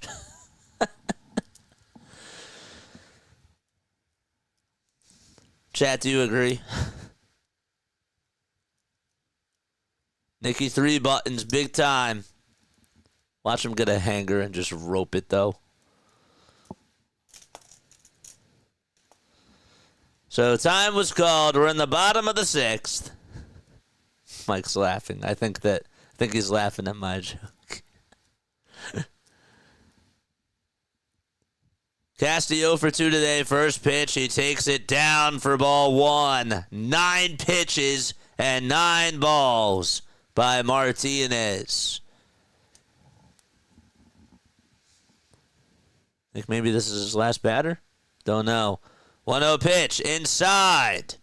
And another ball. And that makes it a 2-0 count to Castellanos. I mean, I could even be standing up at the plate now and just take these pitches. Martinez comes set the belt. He looks stressed, the 2-0 pitch, and there is a strike just on the outside corner at the knees. 2 balls, 1 strike to Casty. He grounded into a 5-4-3 double play in the 2nd, and then struck out swinging in the 4th. The 2-1 down for ball 3. That's at 98 miles per hour, too.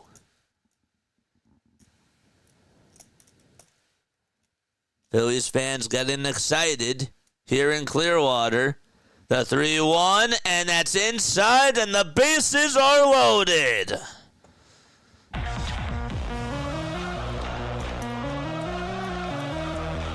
And Sosa's coming up.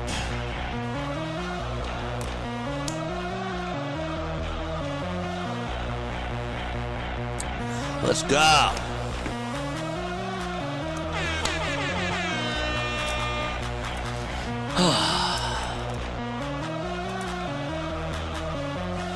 Edmundo Sosa is up. The pitch on the way. It's a wild pitch. It gets by the catcher. One run's going to score. The throw. Safe is the call. The next throw. It gets by the first baseman. Another run's going to score. The Phillies tack on 2 runs. And over at second base is Castellanos.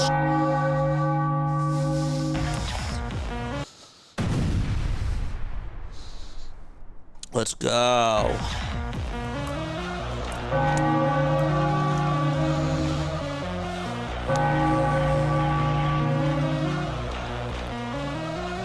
One ball, no strikes. The pitch, that's outside for ball 2.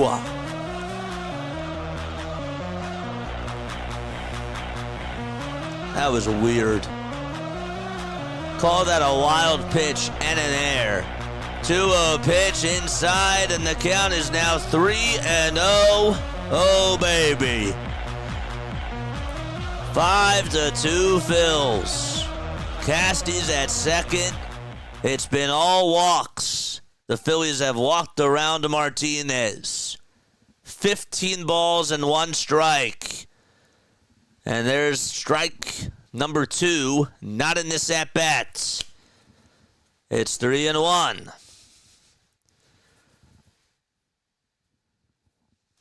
And time called by Sosa. Edmundo 2 for 2 with a double and a homer.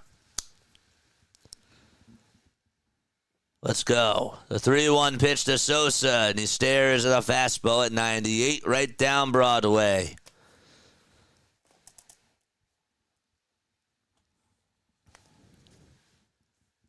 Martinez with pitch number 19 as he'll deliver from the stretch. He looks back at second, now back to the plate. The 3-2 pitch. There's a fly ball hit out over towards right field. It's carrying. It's going back over towards the track. The catch is made on the warning track. And tagging up from second, going over to third is Castellanos. And Sosa provides another good at-bat. And he advances the runner over to third anyways. So how did they rule that? That was really more so like a little league play, man. I'm curious. Is that just a wild pitch and 2 runs were scored? Escobar scored on a wild pitch, and McIntosh scored on a throwing error by Benuelos. That's what they call it. So I called that correct. Otto Kemp is in the box. No balls, 1 strike. Phillies could get their 6th run on a sac fly. 0-1 pitch. That's inside. It's going to get away from the catcher, and Castellanos will score.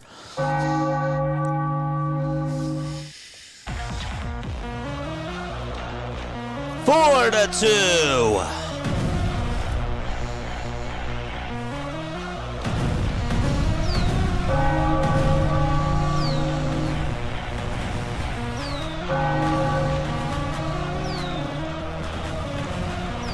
Six to 2, really.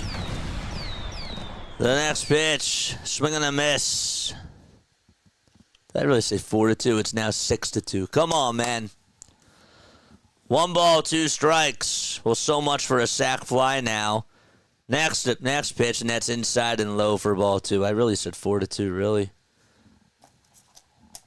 It's a 4-run deficit now. How's he still in after this? 2-2 pitch on the way, swing and a miss. And Otto Kemp goes down swinging on strikes. 2 wild pitches have caused the Phillies to get 3 runs. And all the runners that got on were on via walk. Martinez is not having a good day, to be nice. And I think we're going to have a pitching change now. Chirinos is out there on the bump, and he is going to pull the pitcher. Larry was wondering the same thing. And now he's done. 6-2 Phils. Because of spring training, it doesn't matter. Let him hang in and eat innings. And by the way, this guy could actually come back into the game because of spring training rules. And I never knew that in all my years of watching baseball, that you can come back into a spring training game. That's funny. That would make a spring training playoff game kind of cool. Like if Zach Wheeler was pitching a game or something, and he comes back in with like bases loaded in the bottom of the ninth or something, and just gets a win. I don't know if they ever did spring training playoffs. I've been advocating for it, and they would never do it, but I think that they should. Hit that thumbs up button and hit that subscribe button as well, and turn on the bell icons. 5 more subs so we get to 4,900, baby. Yep, it allows for you to see what happens in situational baseball. I like it. I never knew that either, says Larry. Yep, in all my years of watching baseball, never knew that that was a thing. Up until, what was it, yesterday that happened? Who pitched yesterday? Was it yesterday? Or was that the day before?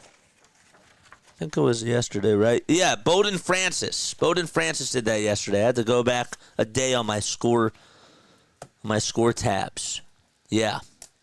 We were so confused because Bowden Francis came back in, and I'm like, what? There's no way he's back in. Like, he has to have a twin or something.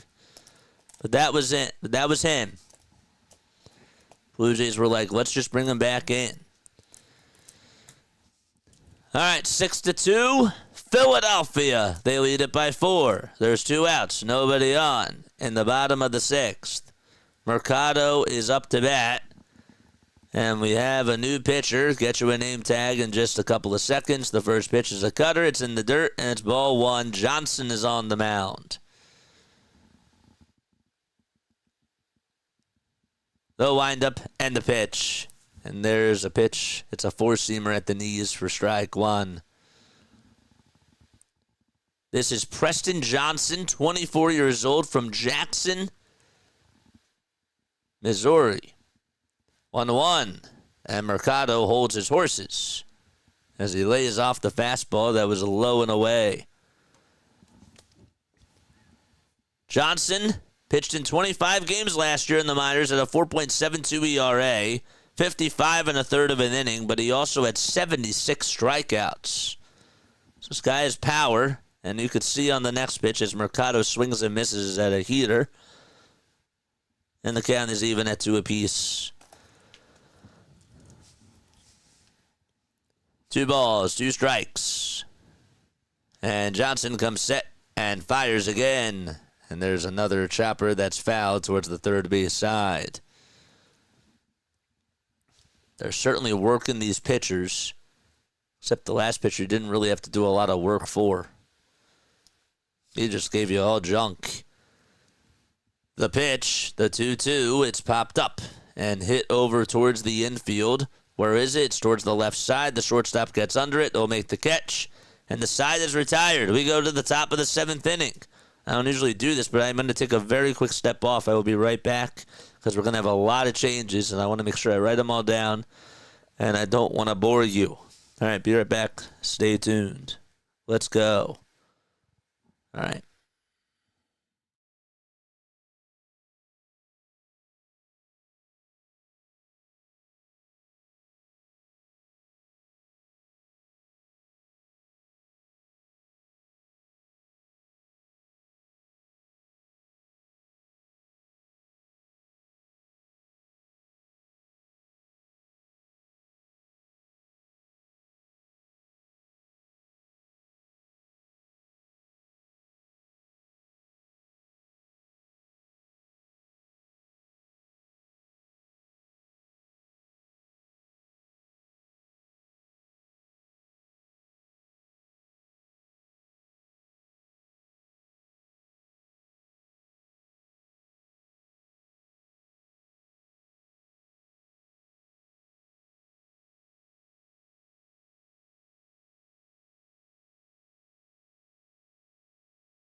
Got a new membership from PAS. Let's go, baby.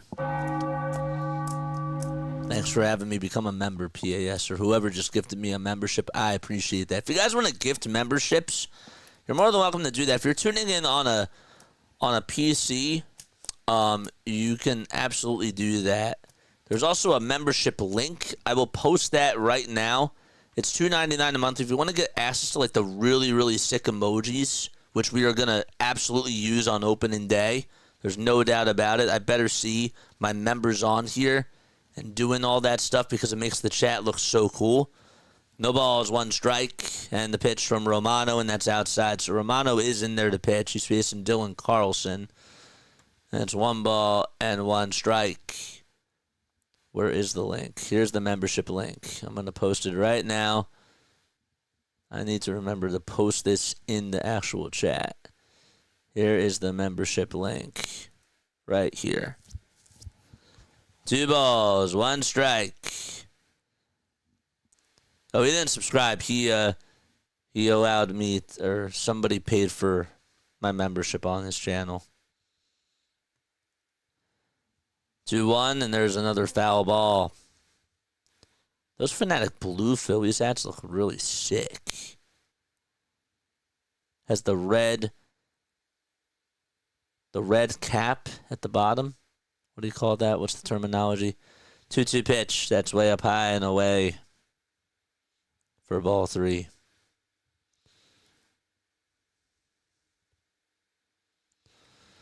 It's 6-2 Phils. They have some new changes. Arroyo is going to play left field for Philadelphia for Kyle Schwarber. Aiden Miller is back. He's over at shortstop for Trey. And the 3-2 pitch is a slider, and that misses low and away for ball 4.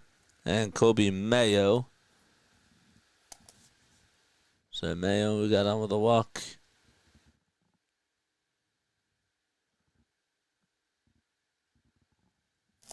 It was Rivera.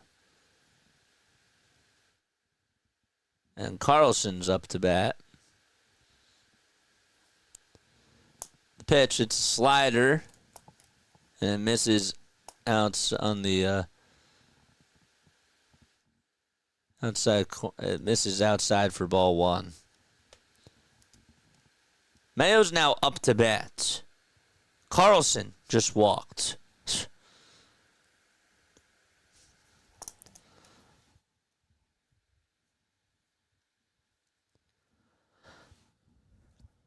It's no balls, 2 strikes. And the pitch, that's a foul ball. All right, so let's make sure that we get this correct. McIntosh. Kroon is playing out in right field for Nick Castellanos. His day is done. Garrett Stubbs is now catching. Verdugo is over at third base. And out in center field is still Mercado. Oh, no, it's Cal Stevenson. Time called. The count is now 1-2. Romano is the 5th pitcher used today by the Phils. 5 more subscribers till we get to 49 under.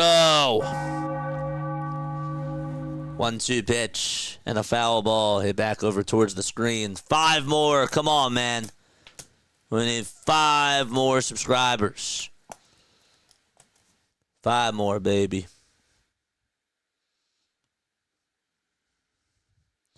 Congrats. He has got to 16 memberships so far in my stream. What the heck? That's so sick. 1-2 delivery. Swing and a miss. K's in the chat. And there's one away. So Mayo chases after a slider.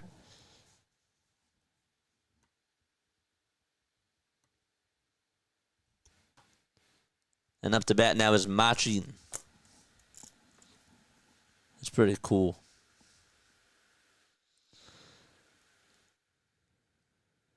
We're talking about the Browns. 1 ball, no strikes to Machin. He's batting on the left side.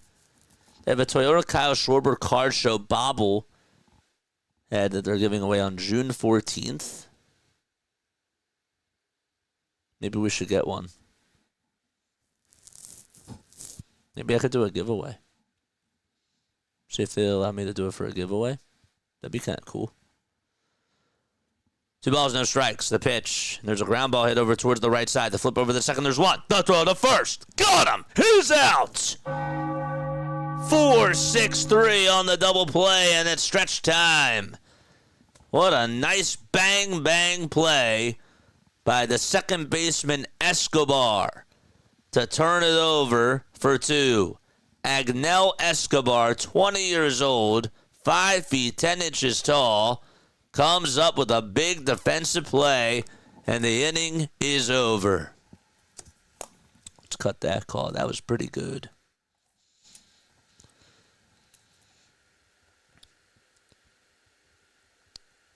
All right. Whew.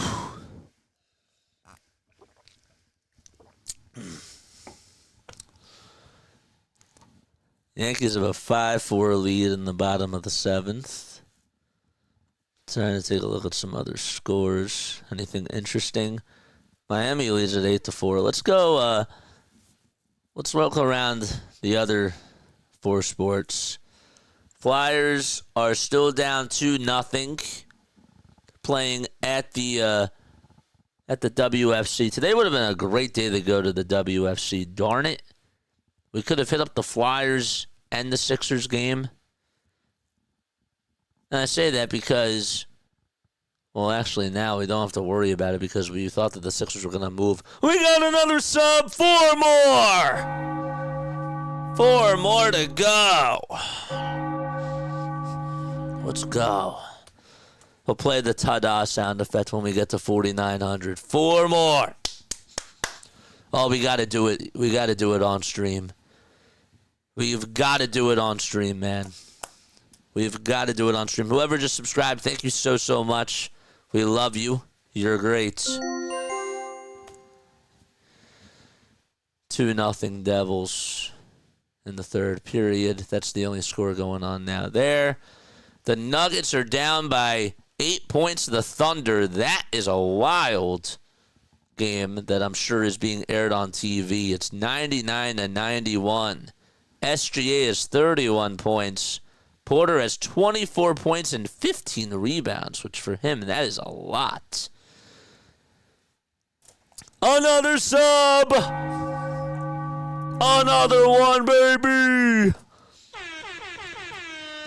3 more. 3 more subs. Oh, let's go.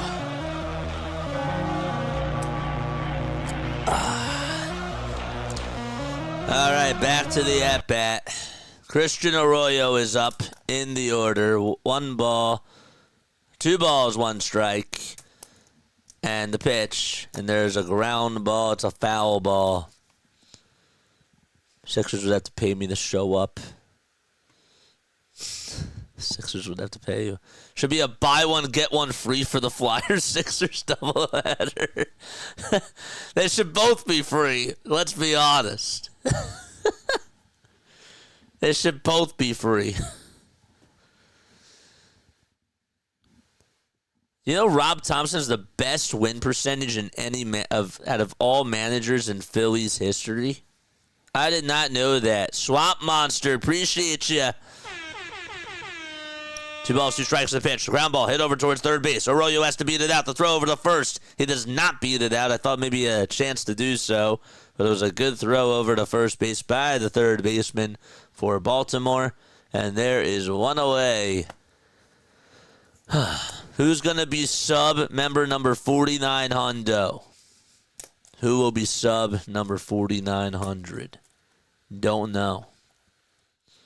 I'm waiting for that 5,000 marker, but we were getting closer and closer. That's great. Stubbs is at the plate with 1 out in the bottom of the 7th. Alcantara on the bump. Throws the first pitch down for ball 1.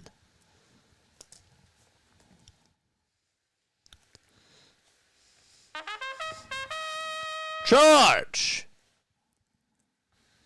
That was a bad one. That's all right. 1-0 pitch. There is a strike called right down the middle. Stubbs has the bat on his shoulder. 1 ball, 1 strike. Alcantara comes set and fires the pitch. Swing and a miss. There are almost zero solutions for anyone to let alone the Browns right now. I can't believe that they gave him that much money. Didn't they just redo the whole Deshaun Watson contract? 1-2, and that's high and in for ball 2. Alcantara gets the signs. 2 balls, 2 strikes. And the pitch to Stubbs, and that's outside and low for ball 3. I'm telling you, man, Garrett Stubbs has been getting hot at the plate. He knows that Marshawn is in the hunting, and I think he's locked in offensively. 3-2 pitch to Stubbs, and he hits this one out over to right field. It's carrying. It's going back over towards the track. The right fielder just has enough room, and the catch is made for out number 2. Just missed that home run. The wind, I gotta tell you, the wind is blowing. Wind is blowing out there. Still in the bottom of the 7th. 2 gone. And Cal Stevenson takes one way up high and inside. That's the duck down low. Escapes the batter's box just to hold his breath.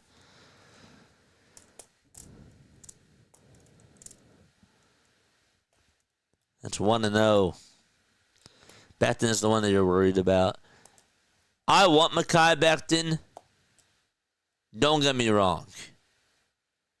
At the same time, I trust Stoutland University. I do.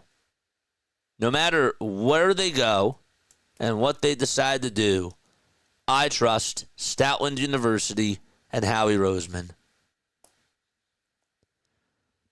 2 balls, no strikes. And the pitch is down and away for ball 3. Calling that had me hanging. The ball goes back. He's great and stuff. Well, 3-0 pitch, and there's a called strike. I said that he's competing, and he's playing very well for that backup catcher spot. The call that had you hanging was really last night. I still can't believe that happened. 3-1, and that's outside for ball 4, and Stevenson, to his credit, gets on for a walk.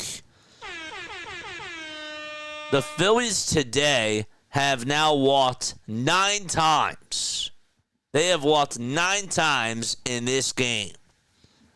Part of that was because, obviously, you had Rodolfo Martinez just all over the place. The pitch on the way to Escobar. Fly ball hit out over to left field. If it's fair, it's gone. It is a fair ball.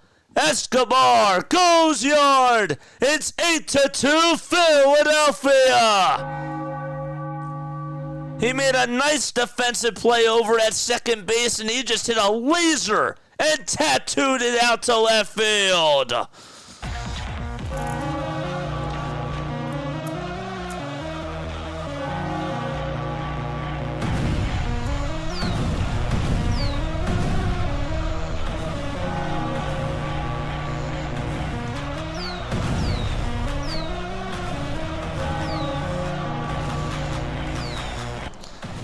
No balls, 1 strike to McIntosh. It is an outburst of runs for the Phils.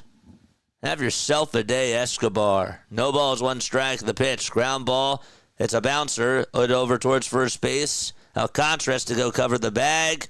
And the throw is made over to first base. It's in time. And there's out number 3. 8-2 Philadelphia. We go to the top of the 8th inning. Phillies have done a very good job today offensively. This Escobar guy just ripped that thing. Agnel Escobar, 20 years old. Let's look him up. Agnel Escobar. Good for him for taking advantage of an opportunity.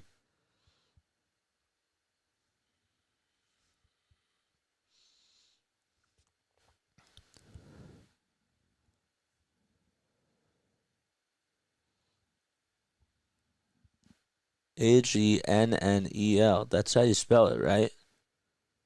Agnel Escobar, Phillies prospect. Let's try him.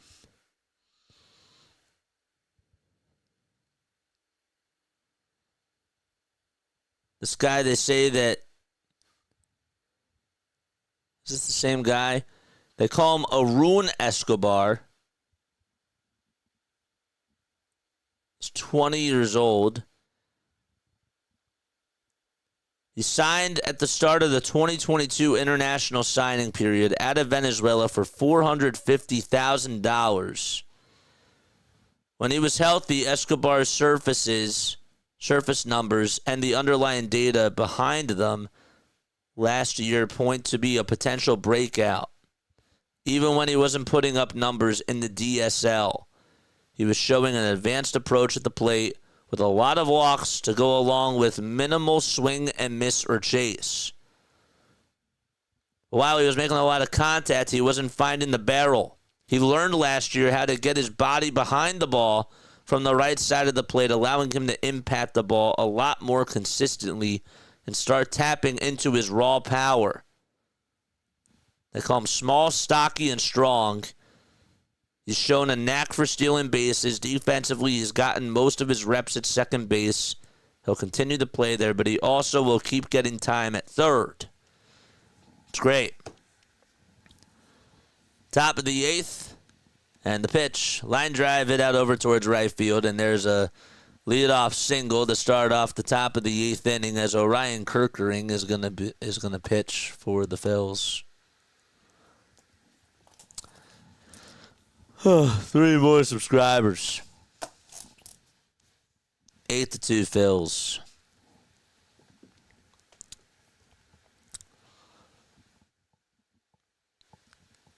Lots of good things to note today from the offense. The pitch from Kirkering popped up and hit over towards right field, and the catch is made by Kroon for out number 1. Future replacement for Baum. Probably not, because they're going to probably go to Miller over at third, unless they trade him, which I don't see why they would do that. Aiden's going to hit in the top of the 9th, right? He's due up in the order. Just want that guy to get a hit, man. That's all I want. If Aiden Miller gets a hit in spring training, I will do something absolutely wild. No balls, 1 strike. Chat, comment down below. What should I do if Aiden Miller actually gets a hit in spring training? What should I do? Give me ideas. Orion Kirkering last year at a 2.29 ERA in 64 games pitched. 1-1. There's a called strike 2. Oh, yeah, I forgot Miller. How could you forget? Just kidding. 1-2 pitch. Swung on and missed. Orion Kirkering goes up the ladder.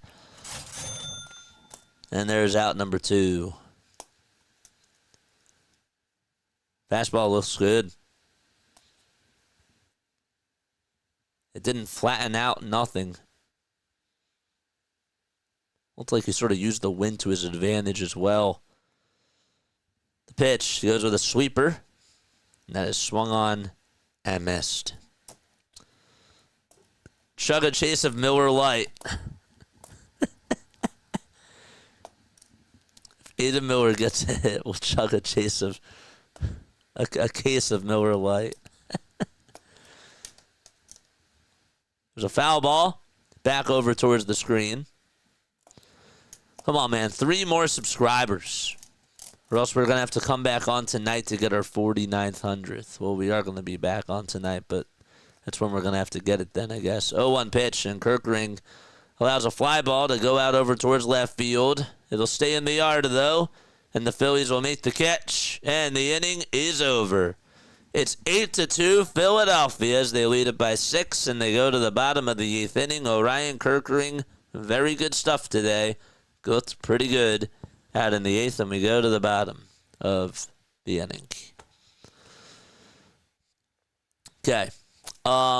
Yeah, the Flyers did score. They did that while Escobar homered. I'm happy I waited on that call there. I learned something I learned yesterday for basketball, even though the game wasn't live and it wasn't on a local network and they were on national networks and it wasn't even they were doing other games.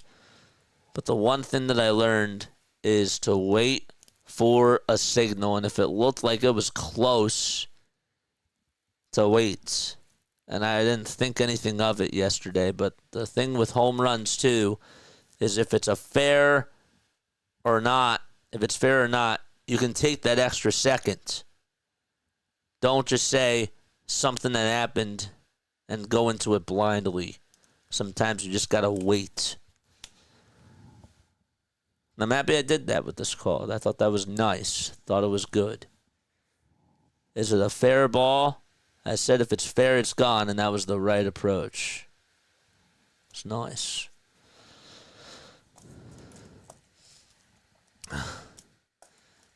Oh, Larry, you heard that you heard that Michkov got benched. And Charlie O'Connor said, thank goodness it's not for the rest of the game. He came out in the second period.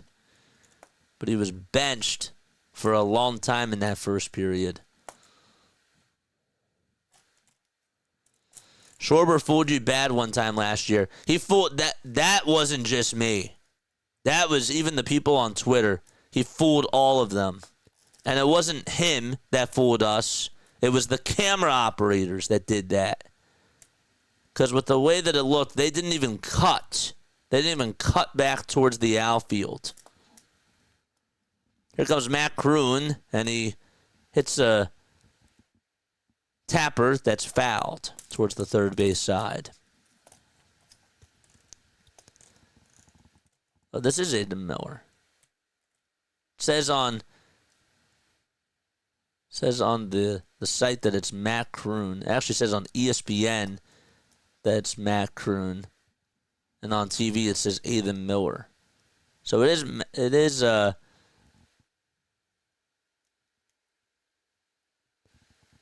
Aiden Miller. I see it on the jersey. NBC has it right.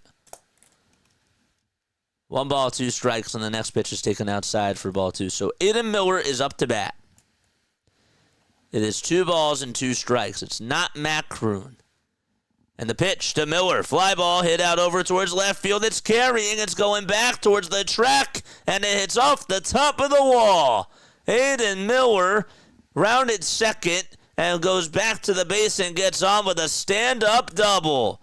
Good pitch for Aiden Miller to hit, and he knocked it out to left center. Good job. That's his first hit as well of spring training. All right, time to go chug a Miller.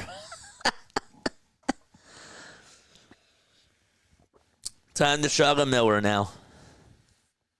It's Miller time. I spoke it into existence. I don't think I have a Miller with me. The pitch, and this is to Matt Kroon, and Kroon takes it up high and away. Larry's laughing. 1 ball, no strikes. Alcantara kicks and delivers, and there's a wild pitch that goes all the way over towards the dugout. And guess what? That's going to put Miller over at third base. Kroon ahead in the count, 2-0. We have an Alcantara. Is he related to Sandy? No. There's actually a lot of Alcantaras. that are out there. This guy's name is Raul Alcantara. 2-0. That's inside, and the count is now 3-1. 3-0. Excuse me.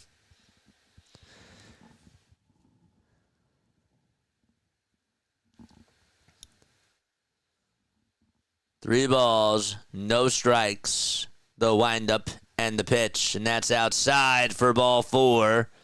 And that'll put runners over at the corners.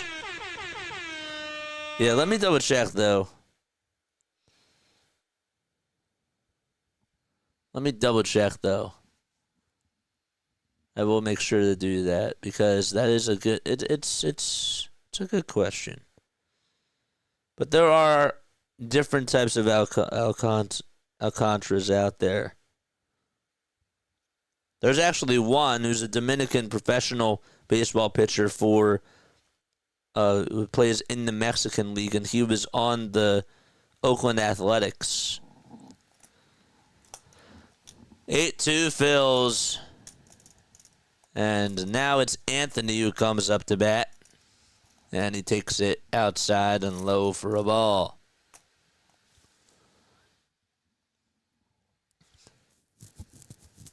Big Rod, what's going on? How's everybody doing? 1 ball, no strikes. The next pitch way outside. And I mean badly for ball 2.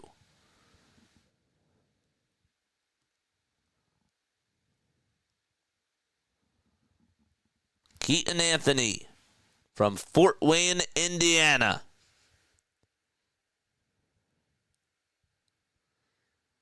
Two pitch. And there is a pitch that misses inside for ball 3. They're going to challenge it. Baltimore. That's a strike. It is Alcantara. It's Cantara. 2 balls, 1 strike to Keaton Anthony. The windup from the stretch and the pitch. And there is a foul ball. Devils just got another goal. And they just beat. Oh, they just beat the Flyers. I didn't realize that they were down 3-1. 2 balls, 2 strikes. The pitch, and a good take by Anthony. That slider looked pretty deceiving, and probably Trey Turner, not to throw shade, but guys like Trey Turner and Castellanos would have had a really hard time holding up on that pitch. The 3-2 delivery, and there's a fly ball hit over towards foul ground towards the right field side. And the sliding catch is made for out number 1. And the Phillies will have the runner from third tag up, and Miller will score. And that makes it 9-2 on the sac fly by Keaton Anthony. And the runs just continue to come. We only have 37 likes. We have got to get to 50. Come on, man. We've got to get to 50. Mods, this is why we need you. We got Chirinos coming out there to make a pitching change. And a 9-2 lead for Philadelphia. Runner from first is still there.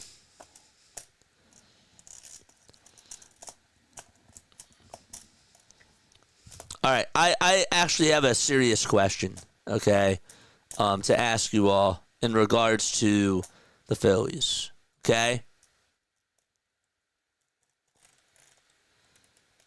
I know it's spring training, but why would you catch that ball? It's foul.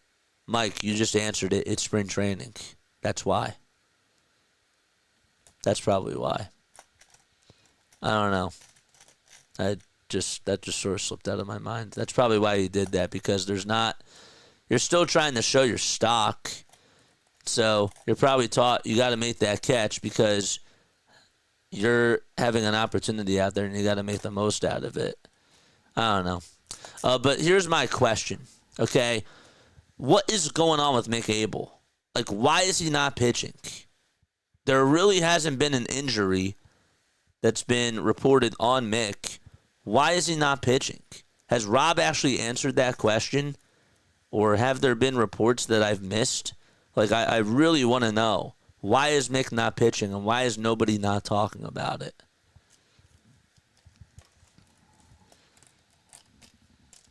Like, genuinely, please let me know. I've asked it a couple of times during other streams. Denver says no clue. Yeah, no one's talking about it.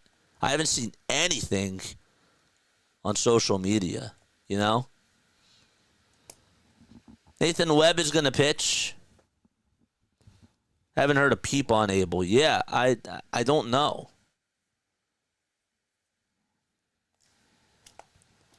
I find that weird. Bottom of the 8th, 1 out, and the pitch is down and away, and it almost got by the catcher. This guy Benuel is just having a very hard time blocking pitches.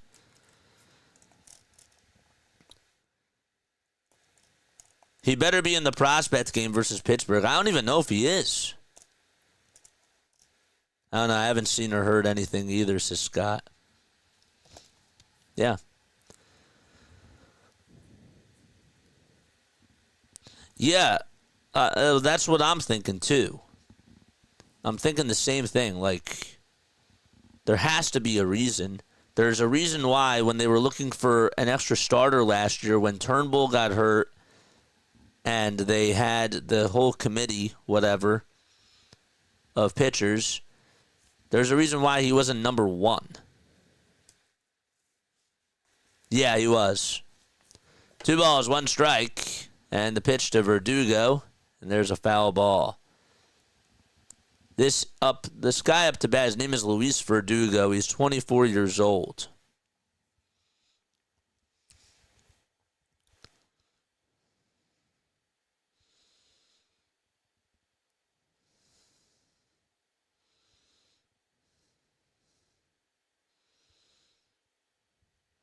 Two balls, 2 strikes.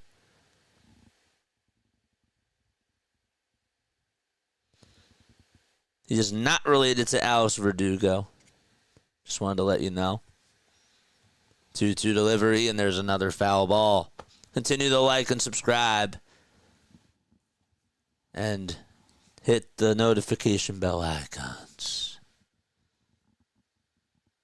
Blue Jays have a 9-6 lead in the top of the 8th with bases loaded.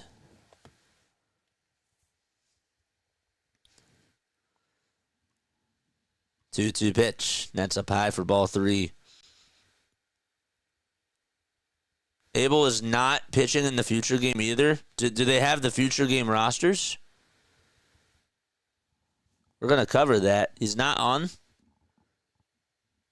3-2, and there's a check swing foul ball. Mick Abel, number 8 in the system, is prepping for the season, too. He will not pitch either, whatever. I don't know what that means. I'm not calling you out. I'm just saying, like, I trust you, but I don't know what that means in regards to, like, what the Phillies are doing. Falco, subscribed. Falco, you're the best. Falco, I appreciate you. Long-time subscriber. Did you make a second channel just for me, my guy? That's freakish behavior if you did. 3-2 pitch. Down low by Verdugo for ball 4. Not there. And that was from the Phillies article about the Futures roster. Really? Well, thanks for clarifying. No, I was thinking somebody's going to ask about Verdugo. And I wondered the same thing. I'm like, is there any relationship here? Probably not. I was going to flip a coin and just say heads or tails, but obviously I wanted to give you the actual facts. Tails, it is his brother. Heads, it's not his brother. The pitch, and there's a called strike to Christian Arroyo. He's been pitching in AAA. Watching him pitch in Lehigh, he was struggling throwing strikes. That's all I got. Yeah. I don't know. And I haven't seen Griff McGarry in a couple of games. I wonder if he's going to pitch tomorrow or how that's going to work. I'm not saying that he's been doing a good job, but, 1 ball, 1 strike, and the pitch, and there's a foul ball. Lepp's throwing 96 with the four-seamer.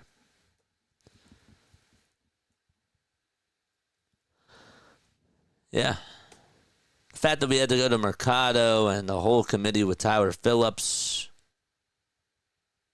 yeah, says that we're not, our minor league system is not there with the next pitcher except for Andrew Painter. But they're not ready with him. There's been a couple of Arroyos, too. You got Bronson Arroyo. 1-2, and there's a line drive base hit by Arroyo, rounding third, and coming in to score is Kroon, and it's 10-2, Philadelphia. Save some runs for tomorrow, boys.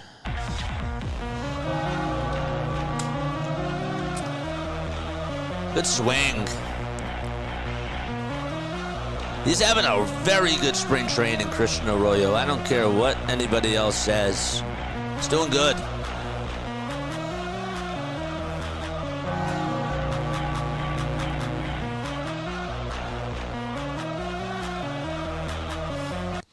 And now it's Stubbs coming up. And the first pitch, he takes it way up high and away for ball 1. Battling for that final infielder spot is going to be interesting. And Arroyo is having a good spring. I don't even know if he's going to make it to the roster. 1-0 pitch, and that's going to pop away from the catcher. It actually bounced in the dirt, and the catcher, Banuelos, looked up for like 4 seconds and then finally found the ball. He's like looking around. He's like, where's the ball? Aha, there it is. And he got over to it, and it's a wild pitch. I'm about to ask T-Mac on Twitter. He usually answers fans. That's a very, very good idea. 2 balls, no strikes. And the pitch to Stubbs. Fly ball, hit out to right field. That's going back towards the track, and it's off the top of the wall. The Phillies will get 12 runs, and Stubbs continues to hit the baseball very sharply. It's a 2-run double for Garrett Stubbs, and the Phillies are stomping on Baltimore.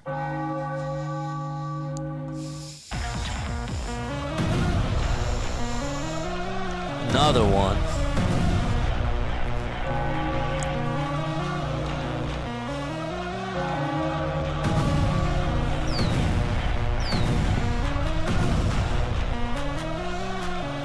And now Cal Stevenson's up to bat, and he takes the next pitch high and away for ball 1. Let's go. Just keep tacking on these runs. I like the sound of that. Charge! 1-0 pitch, and Stevenson takes the next pitch outside for ball 2.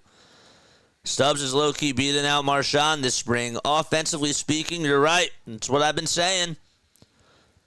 That's what I've been saying, man. I've been saying that for the last couple of days. The 2-0 to Stevenson. There's a fly ball hit out to left field. It'll stay in the yard. The left fielder gets under it shy of the track. He'll make the catch, and 2 outs recorded. Keep hitting that like and subscribe button. I hate that wall, man. Like, it's like a double. They have a wall, and then right behind it, it's a fence that's just a little bit higher. And you saw Bohm got robbed on a homer because of that yesterday. Today, there were a couple of shots that probably could have went out if the fence was just the same height as the wall. I don't know.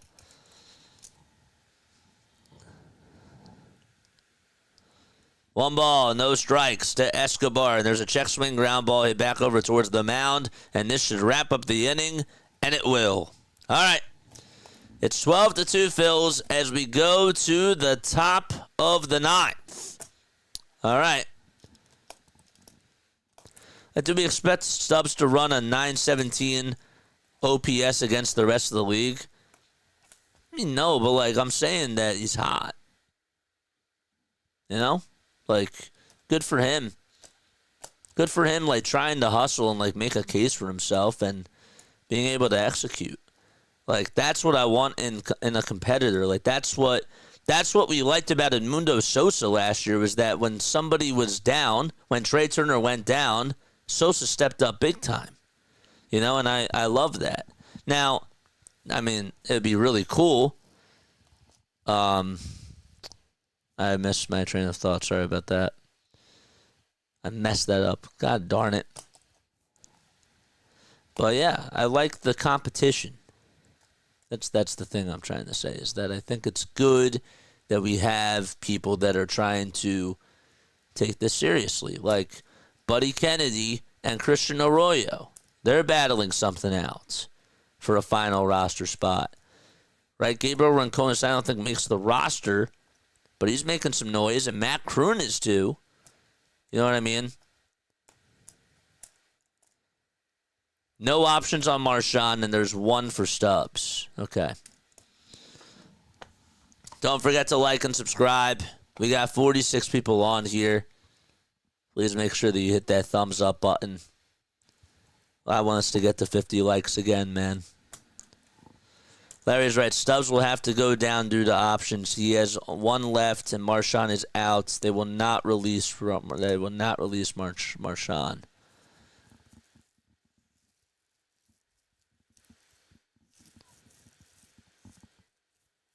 What's up, Omado? It's Rincones? Is that what you're trying to say? Rincones or Rincones?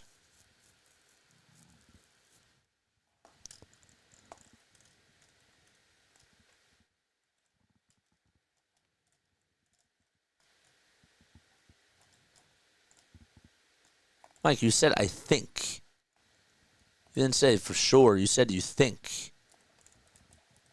They could waive Marshawn and hope no one claims him. That's true. Got 51 people tuning on in. Come on, man. We got 42 likes. We got to get 8 more, baby. We got to get 8 more before the end of this stream. Ness. Yeah, that's what I said. The pitch, and there's a called strike. Franklin Barreto is playing out in left field now, and now it's McMillan pitching in the top of the ninth here. 0-1 pitch. This one skied out over towards right field. Second baseman says he has it, and he does. And Escobar is there to make the catch. I can name 5 teams right now that would pick him up for a league minimum. Yeah. I mean, the Marlins would do it. The White Sox probably would do it. We can think of like the bottom feeder teams for sure. I don't know. Maybe would Cleveland do it?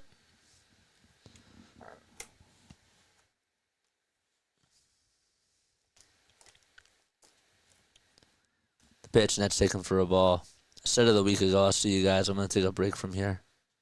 Okay, man. Sounds good. 1-0 pitch, and that's taken outside and high for a ball.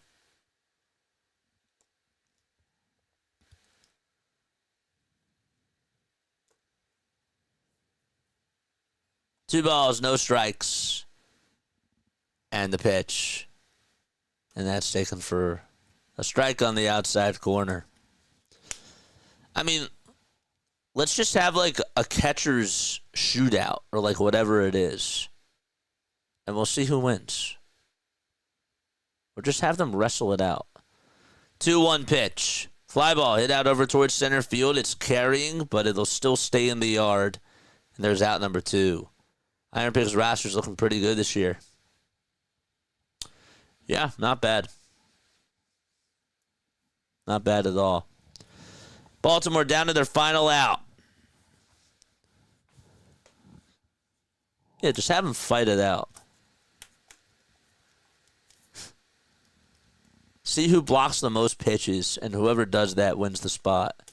And the other one is released. Yes, Larry.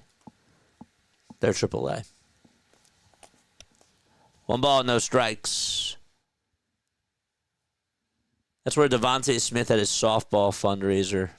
I got to go during the first year.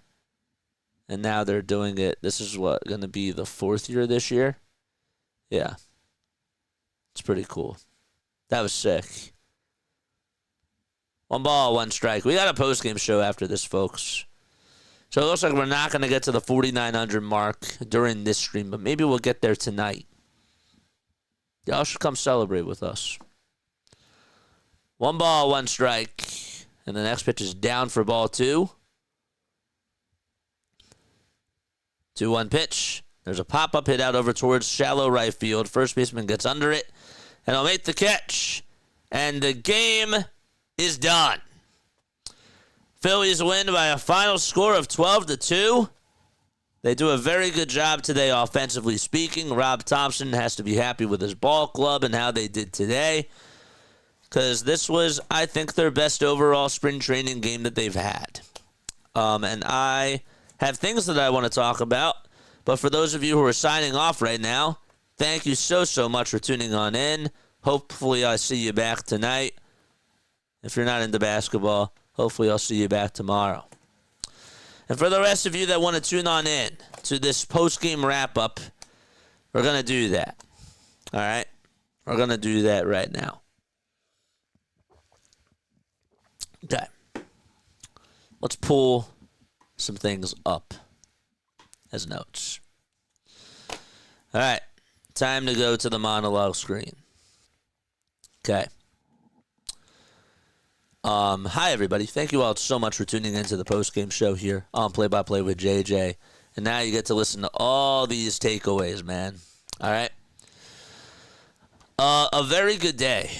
A very, very good day from this ball club. I thought that this was their best display that they put on from start to finish.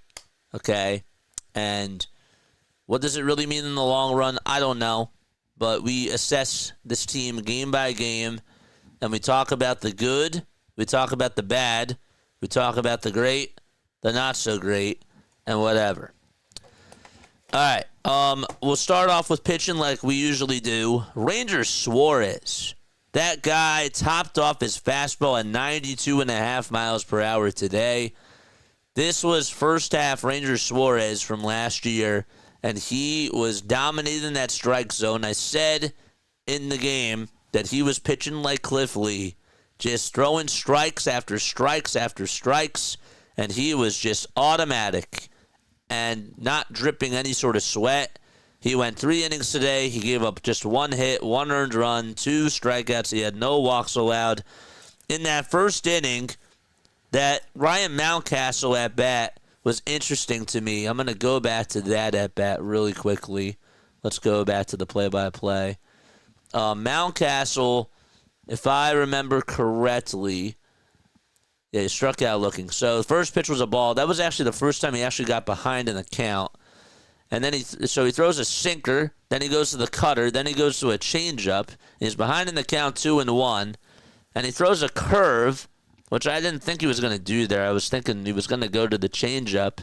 But he went to the curve on the 4th pitch, came at 72, and then Mountcastle was caught guessing on a nice 4-seamer that was on the outside corner, just caught the plaque. And I think he was thinking changeup or something off speed, and he won that battle there.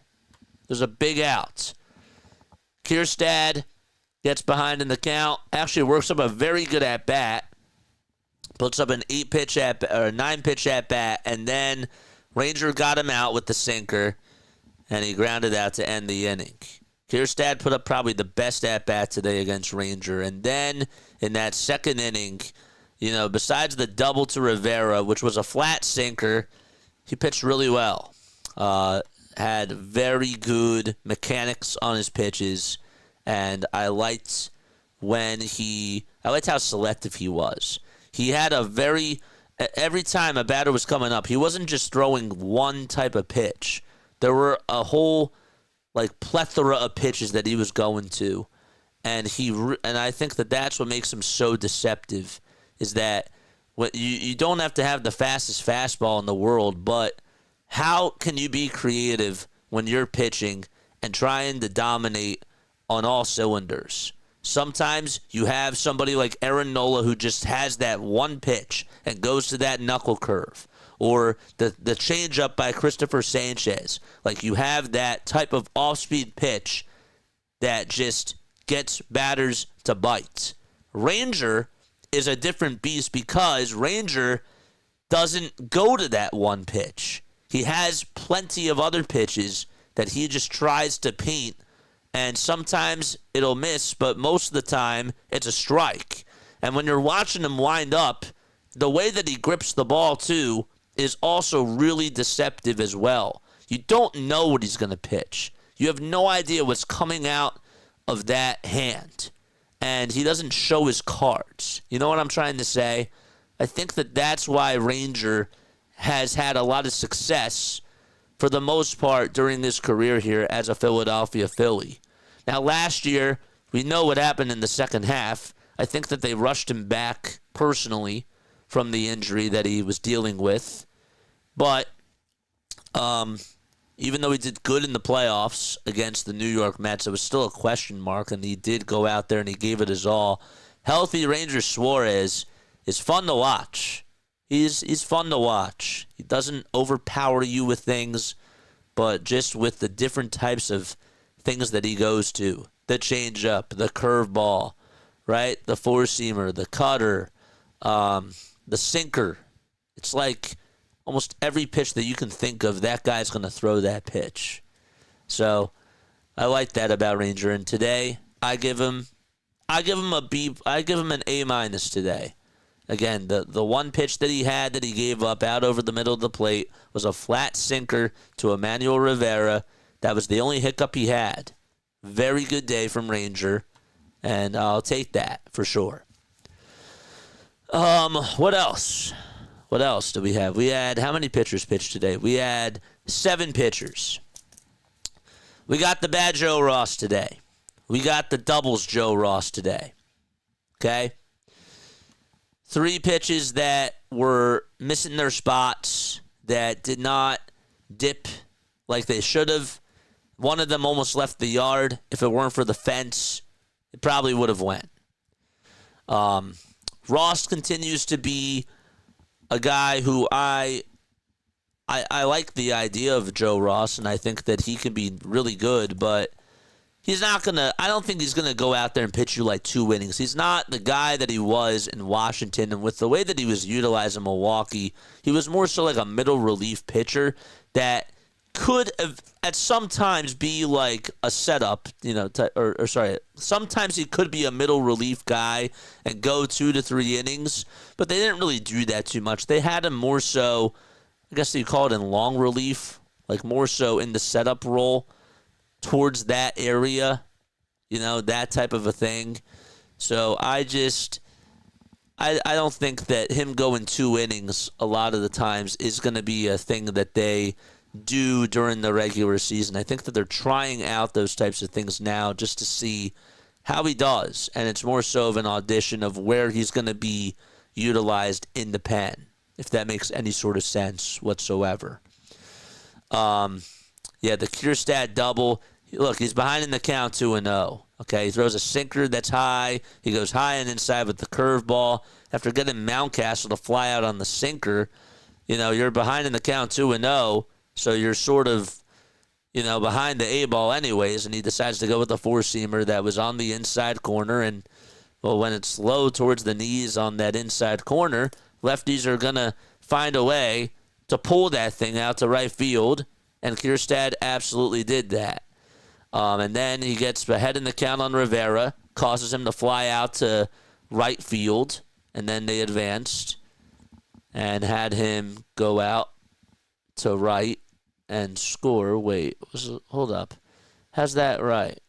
Because Mountcastle flied out to center. Kierstad doubled.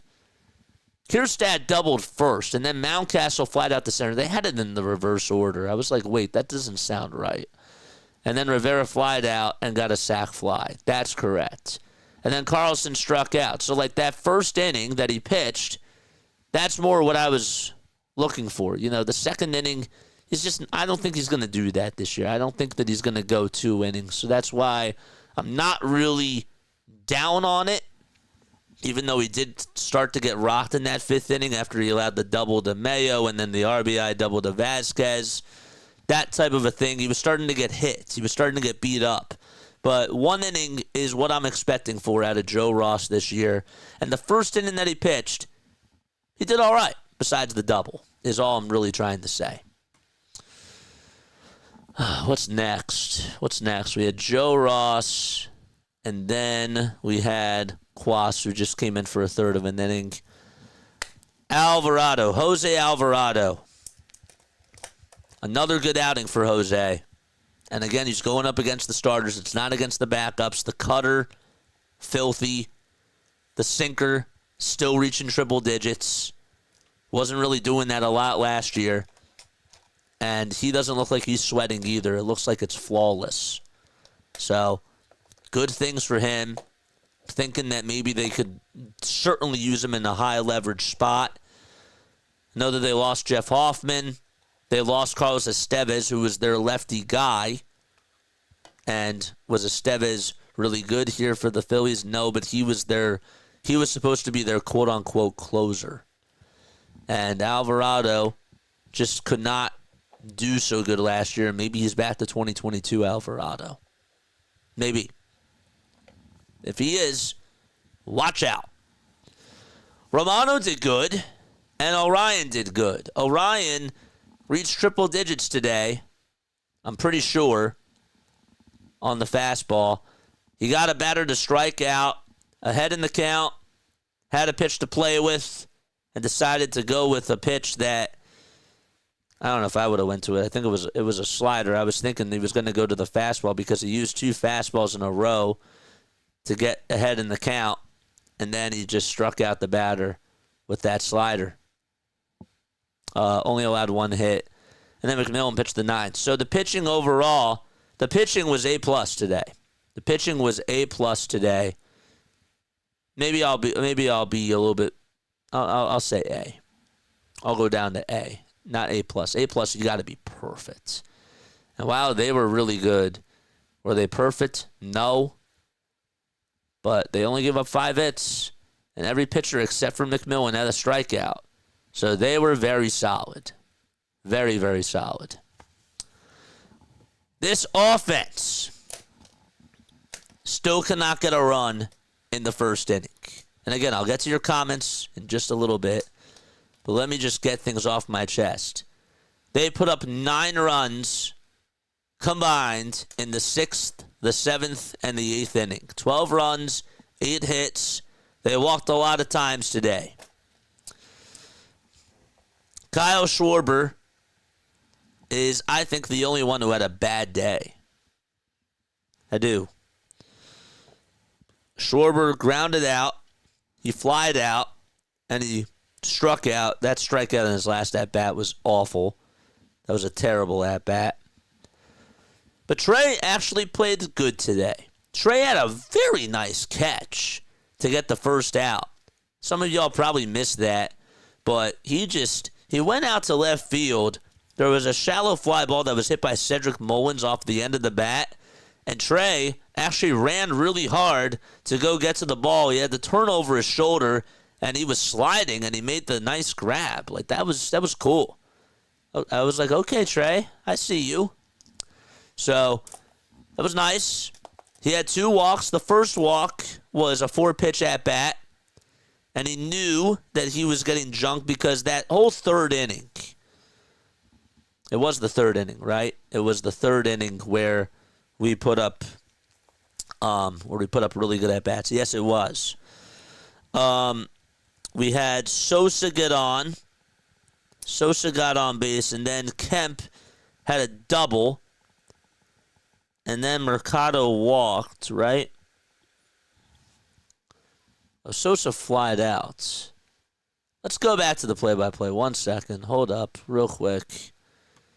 Sosa homered. That's right. He homered. I couldn't even read my handwriting. Edmundo hit the home run in that inning, and then Kemp got on with the single out to left, and then Mercado walked on 4 straight pitches. So this guy Ward is behind in this inning. He gave up 5 pitches to Edmundo Sosa. Sosa battled during that at-bat. That's when things changed. In that 3rd inning, I thought that we were battling and putting up our best at-bats by making this guy throw pitches. Kemp singled, not on the first pitch. He got a cutter that was hanging on the inside corner, drilled it out to left, and got on with a single. And then Mercado, 4-pitch walk, because this guy's getting tired. This guy is starting to leak oil a little bit. And so we have bases loaded. And then Schwarber got underneath the fastball. Sorry, we have runners at first and second. Runners are on at first and second. Schwarber takes the first pitch. It's a cutter. Then he gets a sinker right down the middle. He got underneath it. I still would have swung at that pitch. I know that was his pitch. But he got himself out. And then Trey, some of these pitches were way off the plate. And he puts up a 4-pitch at bat, gets on with a walk.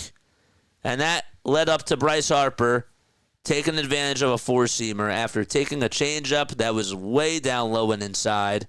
Got one right in the same spot where that was the same exact spot where Rivera had that double.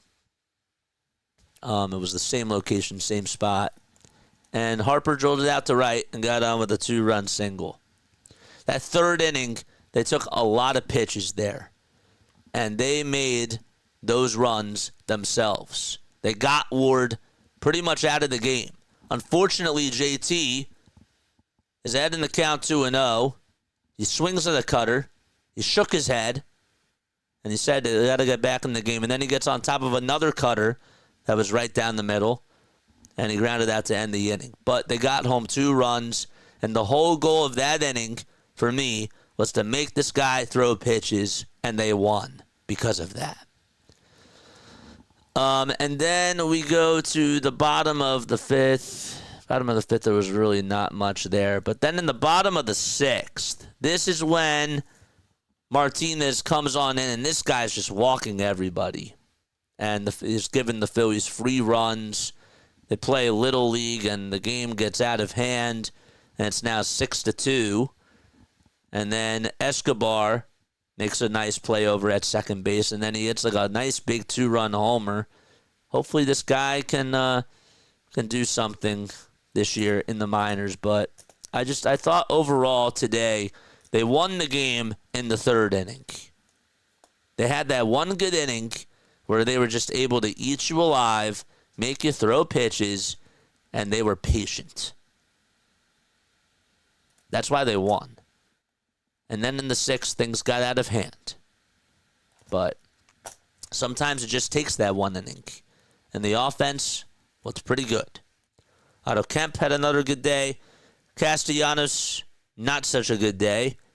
Kepler grounded into a 3-6 fielder's choice, but then he got on with a walk in his second plate appearance. But yeah, Sosa played very well.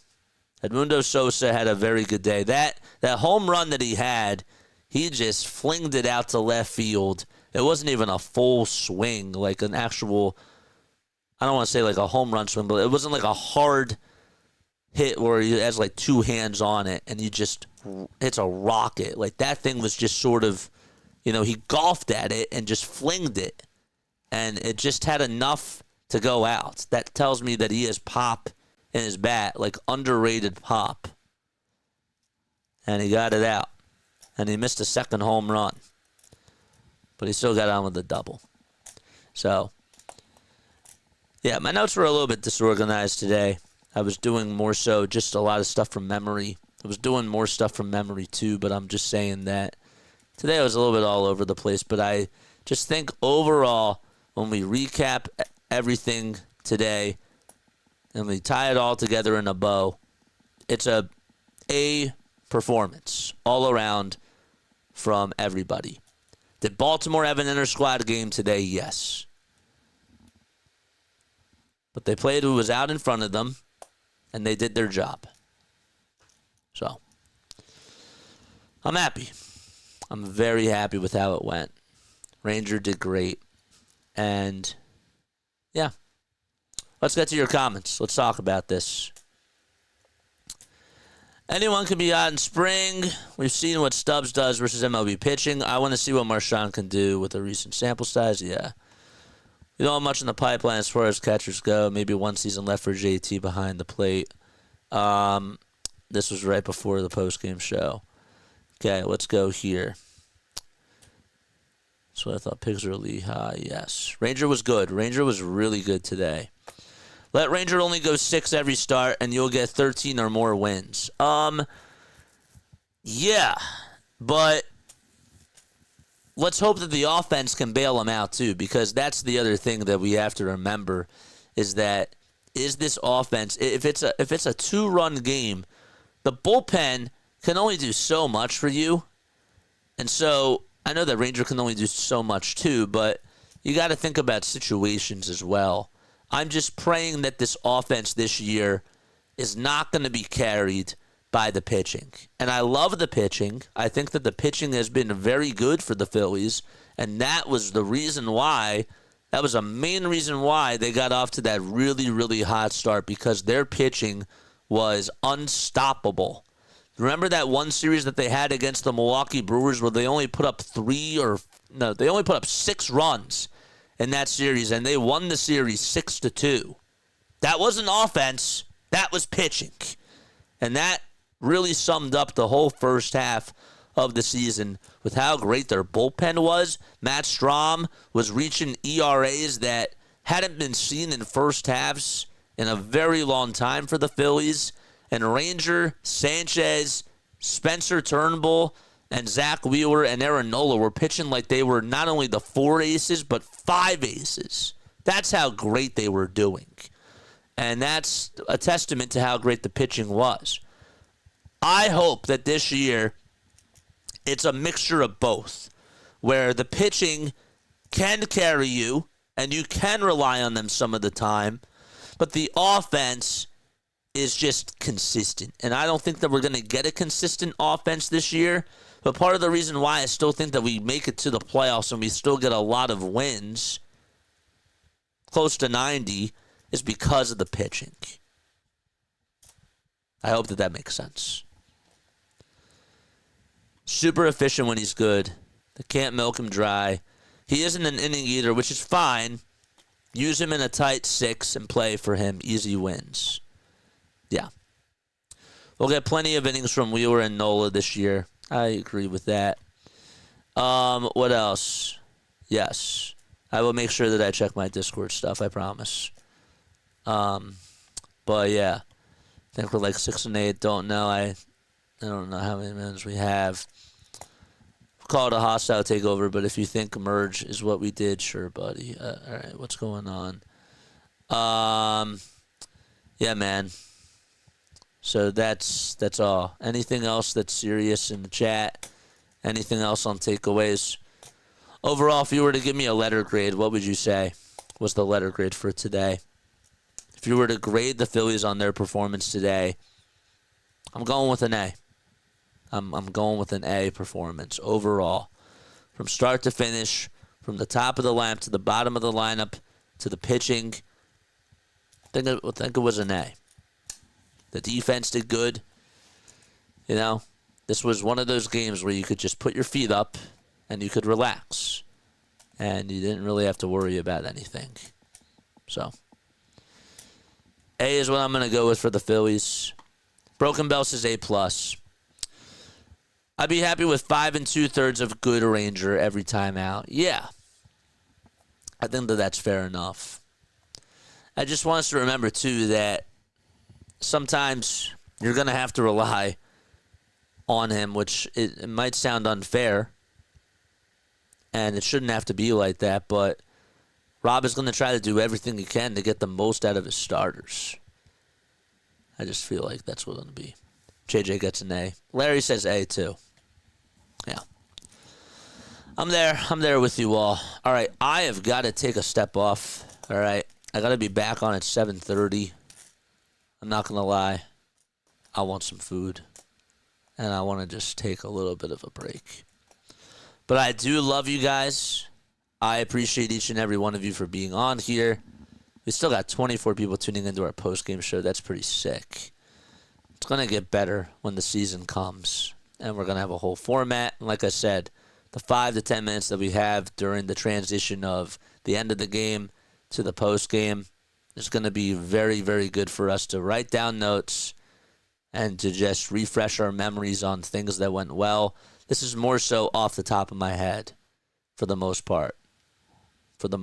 So, wondering if Sanchez can be a 200-inning guy. Yeah, we'll have to wait and see about that too. That's an interesting question mark for this year. But I like this pitching, man. I really like this pitching, and I don't think... I'll leave you with this. I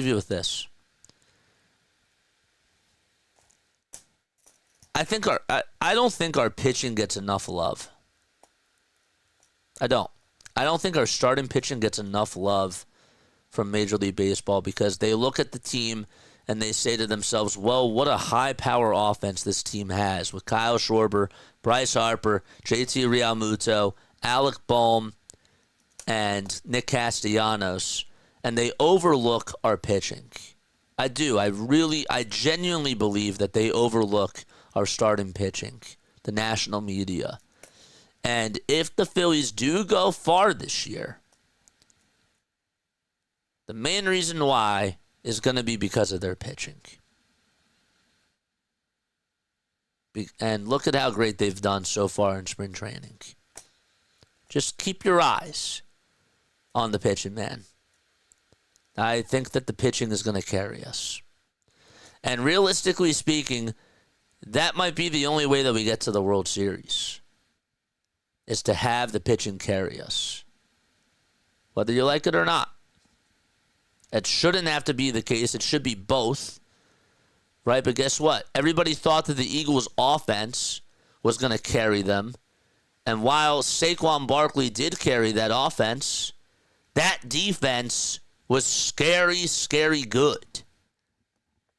And they had a balance of that. Sometimes, though, the defense won them that game. Sometimes it was the offense that won them that game. Sometimes it was just pure domination.